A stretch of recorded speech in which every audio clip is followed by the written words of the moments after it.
இன்று நம்முடைய தியானத்திற்காக அதற்கு முன்பாக நான் ஒன்று சொல்ல விரும்புகிறேன். ஒவ்வொரு நாளும் மாலை 6:30 மணிக்கு இங்கே ப்ரேயர் நடக்குது. இந்த வருடத்திற்காக இந்த ப்ரேயர் நடந்துகிட்டு இருக்குது. விசுவாசிகள் எல்லாரும் வந்து கலந்து கொள்ளணும்னு நான் விரும்புகிறேன். இன்று தியானத்திற்காக ஒபேதியா 1ஆம் அதிகாரம் 1072வது பக்கத்தில் 17வது வசனம், ஒரே ஒரு சாப்டர் தான் இருக்குது. அதில் 17வது வசனம், ஆனாலும் சீயோன் பர்வதத்திலே தப்பியிருப்பார் உண்டு, அவர்கள் பரிசுத்தமாயிருப்பார்கள். யாக்கோபின் வம்சத்தார் தங்களுடைய சுதந்திரங்களை சுதந்தரித்துக் கொள்வார்கள். இந்த மாதம் சுதந்தரிக்கக்கூடிய ஒரு மாதம். அல்லேலூயா, அல்லேலூயா, அல்லேலூயா. எல்லாரும் கண்களை மூடி நம்ம ஆண்டவரை நோக்கி பார்ப்போம். பரலோக பிதாவே, இந்த அருமையான நேரத்திற்காக நன்றி, அருமையான நேரத்திற்காக நன்றி. தேவனுடைய கரம் இருக்கட்டும். தேங்க்யூ லார்ட், உமக்கு நன்றி. தேவனே, எங்களோடு பேசுவீராக. எங்கள் ஒவ்வொருவரையும் நீர் பலப்படுத்த வேண்டும் என்று கேட்கிறோம்.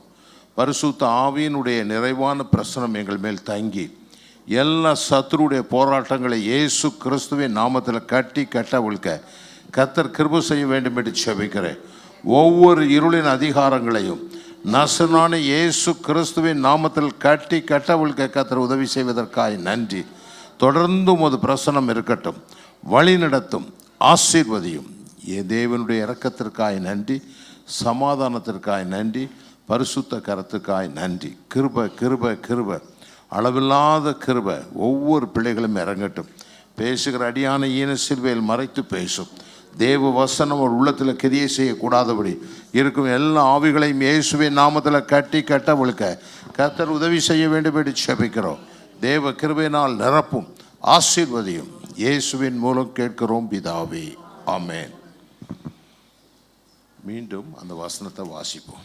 ஆனாலும் சீயோன் பர்வதத்திலே தப்பியிருப்பார் உண்டு, அவர்கள் பரிசுத்தமாய் இருப்பார்கள். யாக்கோபின் வம்சத்தார் தங்களுடைய சுதந்திரங்களை சுதந்தரித்துக் கொள்வார்கள். இங்கிலீஷ்ல கூட வாசிப்போம். But in Mount Zion there shall be those who escape, and it shall be holy, and the house of Jacob shall possess their own possessions. இந்த மாதம் சுதந்தரித்துக் கொள்வீர்கள். உங்கள் ஆசீர்வாதங்களை சுதந்தரித்துக் கொள்வீர்கள். எல்லாரும் சொல்லுங்க, நான் சுதந்தரித்துக் கொள்வேன். அல்லேலூயா, அல்லேலூயா. நாம் தான் சுதந்தரிக்க வேண்டும். எல்லாரும் ஆமென், அல்லேலூயா. இச்சிக்கத்தக்க தேசத்தை கர்த்தர் அவர்கள் இஸ்ரவேல் ஜனங்களுக்கு கொடுத்தார். ஆனால் அவர்கள் சுதந்தரிப்பதிலே தாமதம் பண்ணினார்கள். தாமதம் பண்ணுகிறது ஒரு அசுத்த ஆவி. தாமதம் பண்ணுகிறது ஒரு அசுத்த ஆவி. ஏவன் சிலர்கிட்ட ஒரு காரியத்தை செய்யின்னு சொன்னால் செய்வேன்னு செய்வாங்க, சொல்லிக்கிட்டே இருப்பாங்க. அந்த தாமதம் பண்ணுறாங்கல்ல, செய்யாமல் செய்கிறேங்கிறாங்களே, அது ஒரு அசுத்த ஆவி. ஏமேன், ஆமேன், ஆமேன். கீழ்ப்படிதல் என்பது சொன்ன உடனே செய்வது கீழ்ப்படிதல். எல்லாரும் ஆமேன், ஆமேன், அல்லேலூயா, அல்லேலூயா. கீழ்ப்படிதலுக்கு கர்த்தர் மேன்மையான ஆசீர்வாதங்களை நம் வேதத்தில் எழுதி வைத்திருக்கிறது. அருமையான தெய்வத்தினுடைய பிள்ளைகளை, இந்த மாதம் நாம் சுதந்தரிக்கிறவர்களாக இருக்க வேண்டும். எல்லாரும் ஆமென். இந்த பூமியிலே கர்த்தர் நமக்கு வைத்திருக்கிற ஆசீர்வாதங்களும் ஆவிக்குரிய ஆசீர்வாதங்களையும் நாம் சுதந்தரிக்க வேண்டும் என்று விரும்ப வேண்டும். அல்லேலூயா, அல்லேலூயா, அல்லேலூயா. யாரெல்லாம் விரும்புகிறார்களோ அவர்கள் பெற்றுக்கொள்வார்கள். அல்லேலூயா. இதை நீங்கள் எப்படி பெற்றுக்கொள்ள முடியும்? விசுவாசத்தின் மூலம் பெற்றுக்கொள்ள முடியும். அல்லேலூயா. விசுவாசம் இல்லாமல் தேவனிடத்திலிருந்து நீங்கள் எதையும் பெற்றுக்கொள்ள முடியாது. ஆமென், அல்லேலூயா. பரலோக தேவன் நமக்கு எல்லா காரியங்களிலும் விசுவாசத்தின் மூலம் நமக்கு கொடுக்கிறார். எல்லாரும் ஆமென். எல்லாரும் சொல்லுங்க, இந்த மாதம் சுதந்தரிக்கிற மாதம். அல்லேலூயா. இந்த மாதம் 31 நாள் இருக்குது. எத்தனை நாள் இருக்குது? 31 நாளில் நீங்கள் சுதந்தரிக்கணும். நீங்கள் இந்த 31 நாளும் தூங்கிட்டீங்கன்னா 31ஆம் தேதி ஏப்ரல் மாதம் சுதந்தரிக்க முடியாது. ஆமென். ஆகையினால இந்த மாதம் சுதந்தரிக்கக்கூடிய மாதம் ஆண்டவர் சொன்ன வார்த்தையின்படி நான் சோந்தரிப்பேன், அதை பெற்றுக்கொள்வேன், அதை நான் பெற்றுக்கொள்வேன் என்று விசுவசிக்க வேண்டும். கர்த்தர் அதை உங்களுக்கு தருவார். ஆமென். ஹல்லேலூயா, ஹல்லேலூயா. வேதம் சொல்லுது, சீயோன் பர்வதத்திலே, வாசிப்போம் வசனத்தை. ஆனாலும் சீயோன் பர்வதத்திலே தப்பியிருப்பார் உண்டு, அவர்கள் பரிசுத்தமாய் இருப்பார்கள். சீயோன் பர்வதத்தில் தப்பி இருப்பார் உண்டு, அவர்கள் பரிசுத்தமானவர்கள். ஆமென். நல்லா புரிந்து கொள்ளுங்க, தேவன் தனக்கென்று பரிசுத்தமான்களை எப்போது பாதுகாப்பார். அல்லேலூயா, அல்லேலூயா, அல்லேலூயா. ஆகாப் ராஜா காலத்தில் மிக நெருக்கப்பட்டார்கள் தேவனுடைய பிள்ளைகள். ஆனாலும் பாகாலுக்கு முத்தம் செய்யாதவர்கள் நான் ஒருவன் தான் இருக்கிறேன் என்று எலியா சொன்னான் தேவனிடத்தில். தேவன் அதை கேட்டுக்கொண்டு அவனுக்கு செய்ய வேண்டிய ஊழியங்களெல்லாம் பேசிட்டு முடிக்கும்போது சொன்னார், பாகாலுடைய பாதங்களை முத்தமிடாத 7000 பேரை எனக்காக வைத்திருக்கிறேன் என்று சொன்னார். இன்றைக்கி அருமையான தெய்வத்தினுடைய பிள்ளைகளை தங்களுடைய பரிசுத்தவான்களை கர்த்தர் பாதுகாப்பார். சொல்லுங்கள், தங்களுடைய பரிசுத்தவான்களை கர்த்தர் பாதுகாப்பார். வெளிப்படுத்தல் 15:4 வாசித்து பாருங்கள். தேவன் ஒருவரே பரிசுத்தர் என்று வேதம் சொல்லுகிறது. வேறொரு பரிசுத்தர் கிடையாது, தேவன் ஒருவரே பரிசுத்தர் என்று சொல்லப்பட்டிருக்கிறது. ஆமென். அல்லேலூயா, அல்லேலூயா. தேவரீர் ஒருவரே பரிசுத்தர். தேவரீர் ஒருவரே பரிசுத்தர். சொல்லுங்க, தேவரீர் ஒருவரே பரிசுத்தர். தேவனை தவிர வேறு பரிசுத்தர் இல்லை. தேவன் ஒருவர் தான் ஞானம் உள்ளவர். அல்லேலூயா. தேவன் ஒருவர் தான் ஞானம் உள்ளவர். அல்லேலூயா, அல்லேலூயா. தேவன் ஒருவர் தான் பரிசுத்தம் உள்ளவர். அல்லேலூயா. தேவன் ஒருவர் தான் சாகாமை உடையவர். ஆமென். தேவன் ஒருவர் தான் திஷ்டிக்கக்கூடியவர். அல்லேலூயா. நாமெல்லாம் திஷ்டிகள். ஆமென். அல்லேலூயா. ஆகையினாலே அவர் ஒருவரே பரிசுத்தம் உள்ளவர். சொல்லுங்க, அவர் ஒருவரே, அவர் ஒருவர் தான் பரிசுத்தம் உள்ள தேவன். எல்லாரும் ஆமென், ஆமென், அல்லேலூயா. 2 ராஜாக்கள் 4ஆம் அதிகாரம் 8-9 வசனங்களை வாசிக்கும் பொழுது, 2 ராஜாக்கள் 4ஆம் அதிகாரம் 8-9. பின்பு ஒரு நாள் எலிசா சூனேமுக்கு போயிருக்கும் போது அங்கே இருந்த கனம் பொருந்திய ஒரு ஸ்திரீ அவனை போஜனம் பண்ண வருந்தி கேட்டுக்கொண்டாள். அப்படியே அவன் பயணப்பட்டு வருகிற போதெல்லாம் போஜனம் பண்ணும்படி அங்கே வந்து தங்குவான். அவள் எலியா என்ற தேவ மனுஷன் அங்கே பயணப்பட்டு போகும் பொழுதெல்லாம் ஒரு கனம் பெருந்திய ஸ்திரீ அவளை போஜனம் பண்ணும்படி அவளை வருந்தி கேட்டுக்கொண்டால் அவங்க வீட்டில் அவர்கள் போஜனம் பண்ணுவார்கள். ஆமென். அடுத்த வசனம். அவள் தன் புருஷனை நோக்கி, இதோ நம்மிடத்தில் எப்போதும் வந்து போகிற தேவனுடைய மனுஷனாகிய இவர் பரிசுத்தவான் என்று காண்கிறேன். நம்ம இடத்துல எப்போதும் வந்து போகிற இந்த மனுஷர் பரிசுத்தவான் என்று நான் காண்கிறேன் என்று தன் புருஷனிடத்திலே அவள் சொல்லுகிறாள். ஆமென். இந்த ஊழியனை நான் பார்க்கிறேன், இவன் ஒரு பரிசுத்தவான் என்று காண்கிறேன் என்று சொன்னார். அல்லேலூயா, அல்லேலூயா. பரிசுத்தவான் என்றால் என்ன? ஆமென். அவன் பரிசுத்தவான் என்பதற்கான அடையாளம் என்ன? பரிசுத்தவான் என்றால் தேவன் அவனோடு கூட இருக்கிறார் என்ற அர்த்தம். அல்லேலூயா, அல்லேலூயா. அவர் ஒருவரே பரிசுத்தர். அவரோடு இணைந்திருக்கிறவன் பரிசுத்தவான். எல்லாரும் சொல்லுங்க, அவரோடு இணைந்திருக்கிறவன் பரிசுத்தவான். அல்லேலூயா, அல்லேலூயா, அல்லேலூயா. ஆமென்.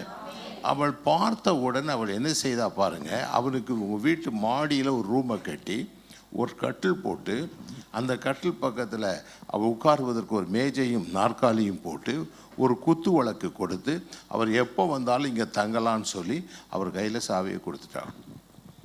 நீ நல்லா புரிந்து கொள்ளுங்க, தேவன் எப்போதுமே கர்த்தர் தன்னுடைய பிள்ளைகளை கனப்படுத்துகிறவர். கர்த்தருக்காக நீங்கள் ஏதாவது ஒன்றை செய்தால் அவர் சும்மா இருக்க மாட்டார். ஆமென். இந்த தேவ மனுஷன் என்ன செய்தான், அவனுடைய வேலைக்காரனை கேயாசை கூப்பிட்டு கேட்டான், இந்த அம்மா நமக்கு இவ்வளோ உதவியெல்லாம் செய்கிறாங்களே, நம்ம ராஜா இடத்துல இவருக்கு ஏதாவது பிரச்சனை இருந்தால் பேசணுமா, அல்லது சேனாதிபதிகிட்ட பேசணுமா, இவங்க வயல்கள்லாம் நிறைய வயல்கள்லாம் வச்சுருக்குறாங்க, இதில் ஏதாவது பிரச்சனை இருந்தால் அதை குறித்து பேசணுமா, பேசி அவங்களுக்கு செய்து கொடுக்கணுமான்னு கேட்டார். அவன் சொன்னான், இல்லை இந்த அம்மாவுக்கு குழந்தை இல்லை, புருஷனும் ரொம்ப வயதானவனாக இருக்கிறான்னுட்டு சொன்னாங்க. வயதான ஒரு புருஷன், அவருக்கு குழந்தை இல்லைன்னார். போய் அவளை கூட்டிகிட்டு வான்னார். கூட்டிகிட்டு வந்தோடனே வந்து வாசல் படியில் நின்று கொண்டு இருக்கிறார். அவனை பார்த்து அவர் 16வது வசனத்தில் அவர் சொல்கிறாரு, அப்பொழுது அவன் ஒரு பிராண உற்பத்தி கால திட்டத்திலே ஒரு குமாரனை அணைத்து கொண்டு இருப்பாய் என்றான். அதற்கு அவள், ஏது தேவனுடைய மனுஷனாகி என் ஆண்டவனே, உமது அடியாளுக்கு அபத்தம் சொல்ல வேண்டாம் என்றாள். நீங்கள் எனக்கு அபத்தம் சொல்ல வேண்டாம், என் வீட்டுக்காரெலாம் வயசானவர். அவர் என்ன சொல்கிறாரு, ஒரு பிராண உற்பத்தி காலம், ஒரு குழந்தை பெறுகிற காலத்துக்குள்ளே ஒரு குழந்தையை நீ அணைத்து கொண்டு இருப்பதை நான் பார்க்கிறேன்னு சொன்னார். அவன் சொன்னான், இல்லை இல்லை, இது அபத்தம் சொல்ல வேண்டாம், எனக்கு குழந்தைக்கு என்னுடைய புருஷனுக்கு வயசாயிட்டு அப்படின்னு சொன்னான். அடுத்த வசனம் சொல்லுது, அவர் சொன்னபடியே. என்ன சொல்லுது பாருங்கள், அந்த ஸ்திரீ கர்ப்பவதியாகி எலிசா தன்னுடனே சொன்னபடியே ஒரு உற்பத்தி கால திட்டத்தில் ஒரு குமாரனை பெற்றாள். கர்த்தர் என்ன சொன்னாரோ அதை சொல்லிட்டான். இன்னைக்கு தேவ பிள்ளைகளே, பரிசுத்தம் என்பது தேவன் நம்மோடு இருப்பது பரிசுத்தம். எல்லாரும் ஆமென், ஆமென், அல்லேலூயா, அல்லேலூயா. இயேசு இந்த உலகத்திற்கு பிதாவாகிய தேவனுடைய நாமத்தில் இறங்கி வந்தார். யோவான் 5ஆம் அதிகாரம் 43வது வசனம் அப்படி சொல்லுகிறது. நான் என் பிதாவின் நாமத்தில் வந்தேன் என்று சொல்லுகிறார். நான் என் பிதாவின் நாமத்தில் வந்தேன் என்றால் நீங்கள் என்ன செய்யணும்? பிதா அவரை அனுப்பியிருக்கிறார். பிதா அவரை அவர் நாமத்தில் இங்கு பூமிக்கு அனுப்பியிருக்கிறார். எதற்காக அனுப்பியிருக்கிறார்? அவருடைய சித்தம் என்ன? எதற்காக இயேசு கிறிஸ்து இந்த பரலோகத்திலிருந்து பூலோகத்துக்கு இறங்கி வந்தார்? எபிரேயர் புஸ்தகத்தை ஆக்கினவர் 10:10 மிக தெளிவாக நமக்கு சொல்லுகிறாரு. வாசிக்க கேட்போம். இயேசு கிறிஸ்துவினுடைய சரீரம் ஒரே தரம் பலியிடப்பட்டதினாலே அந்த சித்தத்தின்படி நாம் பரிசுத்தமாக்கப்பட்டிருக்கிறோம். இங்கே இருக்கிற ஒவ்வொருவரையும் பரிசுத்தமாக்கும்படியாக இயேசு கிறிஸ்துவின் சரீரம் ஒரே தரம் பலியானதாலே அந்த சித்தத்தின்படி, தேவ சித்தத்தின்படி நாம் எல்லாரும் பரிசுத்தமாக்கப்பட்டிருக்கிறோம். எல்லாரும் ஆமென், ஆமென். பழைய ஏற்பாட்டில் ஒவ்வொரு முறையும் போய் அவர்கள் பலியிட்டு கொண்டே இருந்தார்கள். வருஷத்துக்கு ஒரு முறையாவது குடும்பத்தோடு போய் ஜெருசலேமில் ஆடுகள் பலியிட்டு அவர்கள் போவார்கள். போகும்போது என்ன செய்வாங்க? அடுத்த வருஷம் வந்து பலியிடணும், மறுபடியும் பாவத்துக்கு பலியிட வேண்டியதாக இருந்தது. ஆனால் இயேசு ஒரே தரம் நம்முடைய பாவங்களுக்காக ஈன சிலுவையில் மரித்திருக்கிறார். எதற்காக மரித்திருக்கிறாரா? அந்த சித்தத்தின்படி நாம் பரிசுத்தமாக்கப்பட்டிருக்கிறோம். எல்லாரும் ஆமேன் சொல்லுங்க. ஆமேன், ஆமேன், அல்லேலூயா. தேவனுக்கும் மனிதனுக்கும் நடுவிலே பகையாய் நிற்பது பாவம். அந்த பாவத்தை நீக்கும்படி இயேசு நம்முடைய பாவங்களை ஏற்றுக்கொண்டு, நம்முடைய அக்கிரமங்களை ஏற்றுக்கொண்டு, நம்முடைய சாபங்களை ஏற்றுக்கொண்டு, நம்முடைய நோய்களை ஏற்றுக்கொண்டு நமக்கு பதிலாக சிலுவையில் மரித்திருக்கிறார். அல்லேலூயா. அவர் ஜீவனை கொடுத்து நம்முடைய அன்பை வெளிப்படுத்தி இருக்கிறார். அல்லேலூயா, அல்லேலூயா, அல்லேலூயா. கர்த்தர் தாமே அந்த அன்பை உங்கள் உள்ளத்திலே உணரும்படி செய்வாராக. தேவ இரக்கம் உங்கள் மேல் இறங்கி வரட்டும். ஆமென். தேவன் அவருடைய அன்பினாலே நம்மை இறங்கி என்ன செய்தார்? நம்மை பரிசுத்தப்படுத்துகிறார். அதனால தான் வேதம் சொல்லுது, அவர் ஒளியில் நடக்கிறது போல ஒளியில் நடந்தால் அவரோடு ஐக்கியப்பட்டிருப்போம். இயேசு கிறிஸ்துவின் இரத்தம் சகல பாவங்களை நீக்கி நம்மை சுத்தகரிக்கிறது. இயேசுவின் இரத்தமே அல்லாமல் பாவ மன்னிப்பு இல்லை. இயேசுவின் இரத்தமே அல்லாமல் நமக்கு சுத்தகரிப்பு இல்லை. எல்லாரும் ஆமென், ஆமென், அல்லேலூயா, அல்லேலூயா, அல்லேலூயா, அல்லேலூயா. இயேசு இந்த உலகத்தை விட்டு போகும்பொழுது அவருடைய சிஷ்யர்களுக்கு அவர் பண்ணின ஜெபம், அவர் பரிசுத்தமாய் இருக்க வேண்டும் என்று. ஆமென். எல்லாருக்கும் தெரியும். யோவான் 17ஆம் அதிகாரத்தில் அவர் ஜெபிக்கிறார். 17, 11, 12 வசனங்களை வாசித்து பாருங்கள். என்ன சொல்லுறார்? நான் இனி உலகத்தில் இரேன், இவர்கள் உலகத்தில் இருக்கிறார்கள், நான் உம்மிடத்திற்கு வருகிறேன். பரிசுத்த பிதாவே, நீர் எனக்கு தந்தவர்கள் நம்மை போல ஒன்றாய் இருக்கும்படிக்கு நீர் அவர்களை உம்முடைய நாமத்தினாலே காத்து கொள்ளும். பிதாவை நோக்கி ஜெபிக்கிறார். நீர் இவர்களை உம்முடைய நாமத்தினாலே இவர்களை என்ன செய்தோம்? காத்து கொள்ளும். அல்லேலூயா. நான் இந்த உலகத்தில் இருக்க மாட்டேன், நான் பரலோகத்துக்கு வரப்போகிறேன், சிலுவையில் மரிக்க போகிறேன், இந்த 12 பேரை நீர் பார்த்து கொள்ளுன்னு சொன்னார். அடுத்த வசனத்தில் பாருங்க. நான் அவர்களுடனே கூட உலகத்தில் இருக்கையில் அவர்களை உம்முடைய நாமத்தினாலே காத்து கொண்டேன். பிதாவே, உமது நாமத்தினாலே அவரை நான் காத்து கொண்டேன். நீர் எனக்கு தந்தவர்களை காத்து கொண்டு வந்தேன். வேத வாக்கியம் நிறைவேறத்தக்கதாக கேட்டின் மகன் கெட்டு போனானே அல்லாமல் அவர்களில் ஒருவனும் கெட்டு போகவில்லை. கேட்டின் மகனாகிய யூதாஸ் மட்டும் போயிட்டான். வேத வாக்கியங்கள் அவனை குறித்து எழுதியிருக்குது. எழுதினபடி அவன் என்ன செய்தான்? கெட்டு போனான். மற்ற 11 பேரையும் நான் இரத்தத்தினால உமது நாமத்தினால நான் பாதுகாத்து கொண்டேன்கிறார். ஏமே, இந்த கடைசி நாட்களிலே தேவனுடைய நாமம் நமக்கு வெளிப்படுத்தப்பட்டிருக்கிறது. ஒவ்வொரு மோசேக்கு இருக்கிறவராய் இருக்கிறேன் என்று வெளிப்படுத்தப்பட்ட தேவன் ஒவ்வொரு காலகட்டத்திலும் ஒவ்வொரு மனிதனுக்கும் ஒவ்வொரு விதமாக வெளிப்பட்டார். மோசையை பார்த்து சொன்னால், நான் இருக்கிறவராக இருக்கிறேன். மோசே, நான் எப்படி இருக்க வேண்டும் என்று விரும்புகிறாயே நான் அப்படி இருப்பேன். காரணம், அவனுக்கு முன்னால் நிறைய எதிர்ப்புகள் இருந்தன, நிறைய பிரச்சனைகள் இருந்தன. நீ பயப்படாத, நான் உனக்கு எப்படி இருக்கணும், நீ ஜெபம் பண்ணுற, அப்படி நான் எழுந்தருளி வருவேன் என்று சொல்லி அவனுக்கு வாக்கு கொடுத்தார். ஏமே, இந்த கடைசி நாட்களில் நமக்கு இயேசு என்ற நாமத்தில் வெளிப்பட்டிருக்கிறார். இயேசு என்றால் ஜனத்தின் பாவங்களை நீக்கி நம்மை ரட்சிக்கிறவர். அல்லேலூயா. இயேசுவே என்று கூப்பிடும் பொழுது நீங்கள் என்ன சொல்லுகிறீர்கள்? என் பாவங்களை நீக்கி ரட்சிக்கிற தேவனை நோக்கி கூப்பிடுகிறேன், என் இரட்சகரை நான் கூப்பிடுகிறேன் என்று சொல்லுகிறீர்கள். ஏமே, இந்த நாமம் எப்படிப்பட்டது? வெளிப்படுத்தல் 2ஆம் அதிகாரம் 9, 10, 11 வசனங்களை வாசிக்கும் போது இந்த நாமத்தை குறித்து எழுதப்பட்டிருக்கிறது. ஏமேன். பிலிப்பியர் 2ஆம் அதிகாரம் 9, 10, 11. ஆதலால் தேவன் எல்லாவற்றிற்கும் மேலாக அவரை உயர்த்தி இயேசுவின் நாமத்தில் வானுலகத்தோர் பூலோகத்தோர் பூமியின் கீழுடுபவர்கள் முழங்கால்கள் யாவும் முடங்கும். இயேசு என்ற நாமத்தை சொன்னால் வான் உலகத்தில் இருக்கிற எல்லா தூதர்களும் கீழ்ப்படிவாங்க, பூமியில் இருக்கிற மனுஷர்கள் கீழ்ப்படியும், பாதாளத்தில் இருக்கிற பிசாசு கீழ்ப்படியும். எல்லாரும் ஆமென், ஆமென், ஆமென். இன்றைக்கும் இயேசுவின் நாமத்தில் தான் நாம் பிசாசுகளை துரத்துகிறோம். ஏமேன். இயேசுவின் நாமத்தில் தான் நம்ம ஜெபம் பண்ணுகிறோம். ஏமேன். அல்லேலூயா. எல்லா நாமங்களுக்கு மேலான நாமம். அடுத்த வசனம் பாருங்க.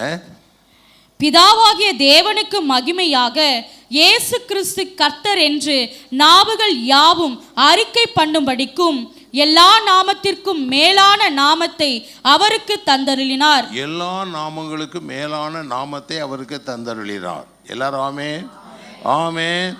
இந்த உலகத்தில் ஒரு பெரிய நாமம் இயேசுவின் நாமம். சொல்லுங்க, என்ன நாமம்? இயேசுவின். இந்த நாமத்துக்கு எல்லா நாமமும் கீழ்ப்படியணும். எல்லாரும் ஆமென். ஒருவர் வருவார், கேன்சர்பார். இயேசுவின் நாமத்தினாலே கேன்சரை வெளியே போனால் அது வெளியே போய் தான் ஆகணும். கேன்சரை கேன்சல் பண்ணுகிற நாமம் இயேசுவின் நாமம். அல்லேலூயா, அல்லேலூயா, அல்லேலூயா. இயேசு நாமம் எல்லா நாமங்களுக்கும் மேலானது. அவருடைய நாமங்களுக்கு மேலான நாமம் இந்த பூமியில் இல்லை, வானத்தில் இல்லை, பூமியில் இல்லை, பாதாளத்தில் இல்லை. எல்லாரும் ஆமென். அந்த நாமத்தை நாம் உடையவர்களாக இருக்கிறோம். எல்லாரும் ஆமென், ஆமென். அந்த நாமம் எல்லா நாமங்களுக்கு மேலான நாமம். ஏமே, அதனால தான் நம்ம இயேசுவின் நாமத்தில் முழங்காலிட்டு ஜெபிக்கும் போது நம்முடைய ஜெபம் வல்லமை உள்ளதாக மாறுகிறது. அல்லேலூயா. நம்ம பிதாவிடத்தில் போகும்பொழுது உங்கள் நாமத்தில் போகலை, உங்கள் பெயரை சொல்லி நீங்கள் ஜெபிக்கலை.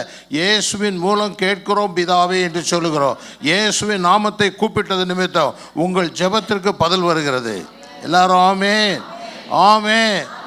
எல்லா நாமங்களுக்கு மேலான நாமம். ஏமே, அது முழங்கால்கள் யாவும் முடங்குகிற நாமம். ஏமே, அவருக்கு முன்பாக எல்லாரும் மண்டிட்டு தான் ஆக வேண்டும் என்று வேதம் சொல்லுகிறது. ஏமேன். அந்த உன்னதமான நாமத்தை இந்த கடைசி நாட்களில் வைத்திருக்கிறோம். அப்போ நம்ம ஜெபம், ஆண்டவரே என்னுடைய குடும்பத்தை உமது நாமத்தினாலே உமது இரத்தத்தினாலே பாதுகாத்து கொள்ளும். ஏமேன். யோவான் எழுதின சுவிசேஷம் 17ஆம் அதிகாரம் 14வது வசனம். நான் உம்முடைய வார்த்தையை அவர்களுக்கு கொடுத்தேன், நான் உலகத்தார் அல்லாதது போல அவர்களும் உலகத்தார் அல்ல, ஆதலால் உலகம் அவர்களை பகைத்தது. உலகம்னு சொன்னால் நீங்கள் முதலாவது புரிந்து கொள்ளணும், நம்ம வாழ்கிற இந்த பூமியில் 3 ஆவிகள் இந்த உலகத்தை நடத்திக்கிட்டே இருக்கு. கண்ணின் இச்சை, ஜீவனத்தின் பெருமை, மாமிசத்தின் இச்சை. இந்த 3 ஆவிகள் மத்தியில் நாம் வாழ்ந்து கொண்டிருக்கிறோம். ஏமேன். அதனால தான் உலக வசனத்தை பெற்றுக்கொண்ட உடனே உலகம் அவங்கள பகைக்குது. உலகம் என்ன செய்யுது? வகிக்குது. கர்த்தரை ஏற்றுக்கொண்ட பிள்ளைகளை கர்த்தரை ஏற்றுக்கொள்ளாத உறவினர்கள் மற்றவர்கள் பகைப்பார்கள், காரணம் இல்லாமல் பகைப்பார்கள். எல்லாரும் ஆமே ஆமே. அதுக்கு காரணமே வேண்டாம், எந்த ஒரு காரணம் வேண்டாம். ஏன்னா உங்கள் ஆவி வேறு, அவங்க ஆவி வேறு. எல்லாரும் ஆமே. அப்போ ஒரு மனிதன் தேவனை வசனத்தை ஏற்றுக்கொண்டு வசனத்துக்கு ஒப்பு கொடுக்கும்போது நீங்கள் உலகத்தான் அல்ல, நீங்கள் தேவனுடைய பிள்ளைகள், உங்களை உலகத்து மக்கள் பகைப்பார்கள். அப்படியே இயேசு சொல்லுகிறார், அவருடைய சீஷியர்களை என்ன செஞ்சாங்களாம், எல்லாரும் பகைப்பாங்க அப்படிங்கிறார். ஆமென். ஆகினால்தான் இயேசு அவர்களுக்கு என்ன சொல்லி கொடுத்தாருன்னா, நான் ஏற்கனவே அவருடைய வசனத்தினால் அவர்களை பரிசுத்தப்படுத்தியிருக்கிறேன். எப்படி பரிசுத்தப்படுத்தியிருக்கிறேன்? 17:17 வாசிங்க. சத்தியத்தினாலே அவர்களை பரிசுத்தப்படுத்தியிருக்க, என் வசனமே சத்தியம். ஹல்லேலூயா. இந்த சத்திய வார்த்தையினால் பரிசுத்த வசனத்தை படிக்க படிக்க நீங்கள் பரிசுத்தம் அடைந்து கொண்டே இருக்கிறீர்கள். உங்களுக்குள் பரிசுத்தமாகுதல் நடைபெற்று கொண்டே இருக்கிறது. எல்லாரும் ஆமே. வசனத்தை படிப்பது ஒரு அனுபவம், வசனத்தை நீங்கள் ஒப்பு கொடுப்பது ஒரு அனுபவம். எல்லாரும் ஆமே ஆமே. ஹல்லேலூயா ஹல்லேலூயா ஹல்லேலூயா ஹல்லேலூயா. ஆமென் ஆமென் ஹல்லேலூயா. வசனத்துக்கு ஒப்பு கொடுக்குற அனுபவம். இயேசு கிறிஸ்து பாருங்க, அவருடைய சிஷ்யர்களுக்காக ஜெபம் பண்ணார், அவங்க பரிசுத்தத்துக்காக ஜெபம் பண்றார். 17ஆம் அதிகாரம் 19வது வசனம். அவர்களும் சத்தியத்தினாலே பரிசுத்தமாக்கப்பட்டவர்கள் ஆகும்படி அவர்களுக்காக நான் என்னைத்தானே பரிசுத்தமாக்குகிறேன். அவர்களுக்காக அவர் வேண்டுதல் செய்தார். என்னை தாமே நான் பரிசுத்தப்படுத்துகிறேன், அவர்களை நான் நேசிக்கிறேன், அவருடைய அசுத்தங்களுக்காக ஜெபம் பண்ணி அவர்களை பரிசுத்தப்படுத்துகிறேன். எல்லாரும் ஆமே ஆமே. அல்லேலூயா அல்லேலூயா அல்லேலூயா. ஆமென். இன்னைக்கு நீங்கள் ஜெபிக்கணும், உங்களுக்காக உங்கள் பிள்ளைகளுக்காக ஜெபம் பண்ணணும். பிள்ளைகளுடைய அசுத்தங்கள் நீங்கணும், குடும்பத்தில் உள்ள அசுத்தங்கள் நீங்கணும், குடும்பம் பரிசுத்தமாக இருக்கணும்னு ஜெபிக்கணும். இயேசு கிறிஸ்து உங்களுக்காக வேண்டுதல் செய்தார். நீங்களும் உங்கள் பிள்ளைகளுக்காக குடும்பத்திற்காக ஜெபிக்க வேண்டிய காரணம் என்ன? தேவனுக்கும் உங்களுக்கும் இடையே நிற்கக்கூடிய பாவங்கள் நீங்கணும், நீங்கள் பரிசுத்தமாக வேண்டும். எல்லாரும் ஆமே ஆமே ஆமே. ஹல்லேலூயா ஹல்லேலூயா ஹல்லேலூயா. இது ஒரு கடைசி நாட்களில் இருக்கிறோம். இந்த அசுத்தத்தை நீக்காமல் நீங்கள் உங்கள் வாழ்க்கையில் சந்தோஷமாய் சமாதானமாய் பரலோக ஆசீர்வாதங்களை அனுபவிக்க முடியாது. ஆகையினாலே தெய்வத்தினுடைய பிள்ளைகள் பாருங்கள், இயேசு என்ன சார், சத்தியத்தினாலே அவர்களை பரிசுத்தமாக்கும்படி அவர்களுக்காக என்னை என்ன செய்கிறேன், பரிசுத்தப்படுத்துகிறேன். இயேசு பாவம் அறியாதவர், பரிசுத்தமானவர். அவர் என்ன செய்கிறார், அவர்களுடைய பாவங்களை வைத்து ஜெபிக்கிறார், ஜெபித்து அவர்களை பரிசுத்தம் பண்ணும்படி செய்கிறார். இன்றைக்கி நீங்களும் நானும் அப்படி ஜெபிக்க கற்றுக்கொள்ளணும், பரிசுத்தமாகுதலை விரும்ப வேண்டும். எல்லாருமே மாதத்தில் ஒரு முறை திருவிருந்து எடுக்கிறோம். திருவிருந்து நாளிலே தேவ சமூகத்தில் ஜெபிக்கணும். ஆண்டவரே, உமக்கு பிரியலாத காரியங்களை வாழ்க்கையை விட்டு விலகட்டும், நானும் உம்மோடு கூட ஐக்கியமாக இருக்க விரும்புகிறேன். அல்லேலூயா அல்லேலூயா. 23வது வசனம் பாருங்க. 23ல இயேசு எப்படி ஜெபிக்கிறார் பாருங்க. ஒருமைப்பாட்டில் அவர்கள் தேறினவர்களாய் இருக்கும்படிக்கும் என்னை நீர் அனுப்பினதையும் நீர் என்னில் அன்பாய் இருக்கிறது போல அவர்களிலும் அன்பாய் இருக்கிறதையும். முதல்ல சொல்லுகிறார், ஒருமைப்பாட்டிலே தேறினவர்களாக இருக்கும்படிக்கும். கிறிஸ்தவ வாழ்க்கையில் நாமும் தேவனும் ஒருமைப்பட்டு இருக்க வேண்டும். சொல்லுங்க, நானும் தேவனும் ஒன்றாய் இருக்க வேண்டும். அதான் தேவனுடைய விருப்பம். ஆமென். அதான் சொல்கிறாரு, நீர் என்னில் அன்பாய் இருக்கிறது போல. சொல்லுங்கள், நீர் என்னில் அன்பாய், இயேசுவிடத்தில் பிதாவாகிய தேவன் அன்பாய் இருக்கிறது போல அவர்களில் நீர் அன்பாய் இருக்கிறீர். இன்றைக்கி உங்கள் எல்லாருக்கும் தெரியணும், தேவன் உங்கள் மேல் அன்பாக இருக்கிறார். சொல்லுங்கள், தேவன் என்னை நேசிக்கிறார். எல்லாரும் சொல்லுங்கள், தேவன் என்னை நேசிக்கிறார். அல்லேலூயா அல்லேலூயா அல்லேலூயா. எப்படி நேசிக்கிறார்? இயேசுவை எப்படி நேசித்தாரோ அப்படி நேசிக்கிறார். ஞானஸ்தானம் எடுக்கும்போது பரலோகத்திலிருந்து ஒரு சத்தம் உண்டாச்சு, இவர் என் நேசகுமாரன் என்று. மர்ருவ மலையில் ஒரு சத்தம் உண்டாயிட்டு, இவர் என் நேசகுமாரன், இவர் வார்த்தைக்கு கீழ்ப்படியுங்கள் என்று. அல்லேலூயா அல்லேலூயா. அதே அன்பை பிதாவாகிய தேவன் உங்கள் மேல் செலுத்துகிறார். எல்லாரும் ஆமே, எல்லாரும் ஆமேன்னு சொல்லுங்க. நீங்கள் எத்தனை பேர் எவ்வளோ உணர்கிறீர்களோ அவ்வளவாக தேவனோடு நெருங்கி ஜீவிக்க முடியும். உணர்கிறதா முக்கியம். நிறைய வீடுகளில் தகப்பன் தாய்மார்கள் பிள்ளைகளை நேசித்து நிறைய காரியங்கள் செய்வாங்க, ஆனால் பிள்ளைகள் அதை உணர்கிறதில்ல. ஆனால் கண்டிப்பாக உணர்வாங்க. எப்போனா ஒரு 50-55 வயசில் உணர்வாங்க. அப்பொழுது அவர்கள் 2 பேரும் மேலே போயிருப்பாங்க. அப்புறம் பரலோகத்தில் போய் தான் தேங்க்ஸ் சொல்லணும். நல்லா புரிந்து கொள்ளுங்க. ஏன்னா அந்த வயசில் அது தெரியாது அவங்களுக்கு. அந்த வயசில் அது புரிந்து கொள்ள முடியாது. ஏன்னா இவர்களும் வளர்ந்து ஒரு நிலைக்கு வரும்பொழுது தான் நம்முடைய தாயும் தகப்பனும் நம்மளை எவ்வளோ கஷ்டப்பட்டு வளர்த்தாங்க, நமக்காக எவ்வளோ தியாகங்கள் பண்ணாங்க என்பது உங்களுக்கு புரியும். அல்லேலூயா, அல்லேலூயா, அல்லேலூயா, அல்லேலூயா. ஆமென், ஆமென். அருமையான தெய்வத்தினுடைய பிள்ளைகளே, தேவன் அன்பை உணரணும். இயேசு நமக்காக ஜீவனை கொடுத்து அவர் அன்பை வெளிப்படுத்தி இருக்கிறார். அல்லேலூயா. இன்னைக்கு அந்த அன்பு நமக்குள்ளே இருக்கணும். ஆண்டவர் என்னை எப்போது நேசித்து நான் பரிசுத்தனாக மாறும்படி அவருடைய ஒரே பேரான குமாரனை கொடுத்ததுனால அவர் அன்பை எனக்கு வெளிப்படுத்தி இருக்கிறார்.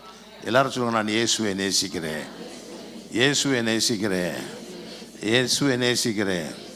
அவர் என்னை நேசிக்கிறபடினால் நானும் அவரை நேசிக்கிறேன். அல்லேலூயா. அவர் சொல்லிட்டு அடுத்தால சொல்கிறாரு. அடுத்தால பாருங்க. நீர் என்னில் அன்பாய் இருக்கிறது போல அவர்களிலும் அன்பாய் இருக்கிறதையும் உலகம் அறியும்படிக்கும் நான் அவர்களிலும் நீர் என்னிலும் இருக்கும்படி வேண்டிக் கொள்கிறேன். இயேசுவும் தேவன், இயேசு கிறிஸ்து வாழ்க்கை முழுவதும் பார்த்தீங்கன்னா பிதாவாகி தேவனும் அவரும் ஒன்றாகவே வாழ்ந்தார்கள். பிதா சொல்லுகிறத நான் சொல்லுகிறேன், பிதா செய்ய சொன்னதை செய்கிறேன், அவர் எனக்கு தரிசனத்தில் காமிக்கிறத நான் செய்கிறேன். அற்புதங்களை எப்படி செய்தார்? தேவன் சொல்லுகிறதை நான் செய்கிறேன்னு சொன்னார். அதேபடி நான் சொல்கிறாரு, நானும் நீர் ஒன்றா இருக்கிறது போல இவர்களும் என்னோடு கூட இருக்கட்டும்னார். இன்றைக்கி இயேசு கிறிஸ்துடைய விருப்பம் என்னென்னா, நீங்கள் தேவனோடு கூட இருக்க வேண்டும் என்பதுதான் தேவனுடைய விருப்பம். எல்லாரும் ஆமேன், ஆமேன், ஆமேன். அல்லேலூயா, அல்லேலூயா, அல்லேலூயா. நீங்கள் தேவனோடு இருக்க வேண்டும் என்பதான் விருப்பம். எல்லாரும் ஆமேன், அல்லேலூயா. நீங்கள் ஒவ்வொருவரும் இம்மானுவேல், தேவன் என்னோடு கூட இருக்கிறார் என்று சொல்லப்பட்டிருக்கிறது. நீங்கள் தேவனோடு இருக்க வேண்டும் என்பது தேவனுடைய விருப்பம். எல்லாரும் ஆமேன்னு சொல்லுங்கள். ஆமேன். இப்போ தேவனும் நாமும் ஒன்றாக வாழ்வது தான் கிறிஸ்துவ ஜீவியம். ஏமே காலை எழுந்தோன்னே ஜெபிக்கணும், வேதத்தை வாசிக்கணும், வேத வசனத்தை எடுத்து வைத்து சொல்லணும், ஆண்டவரே என்னோடு பேசும்னு. வசனத்தின் மூலம் கர்த்தர் பேசுவார்.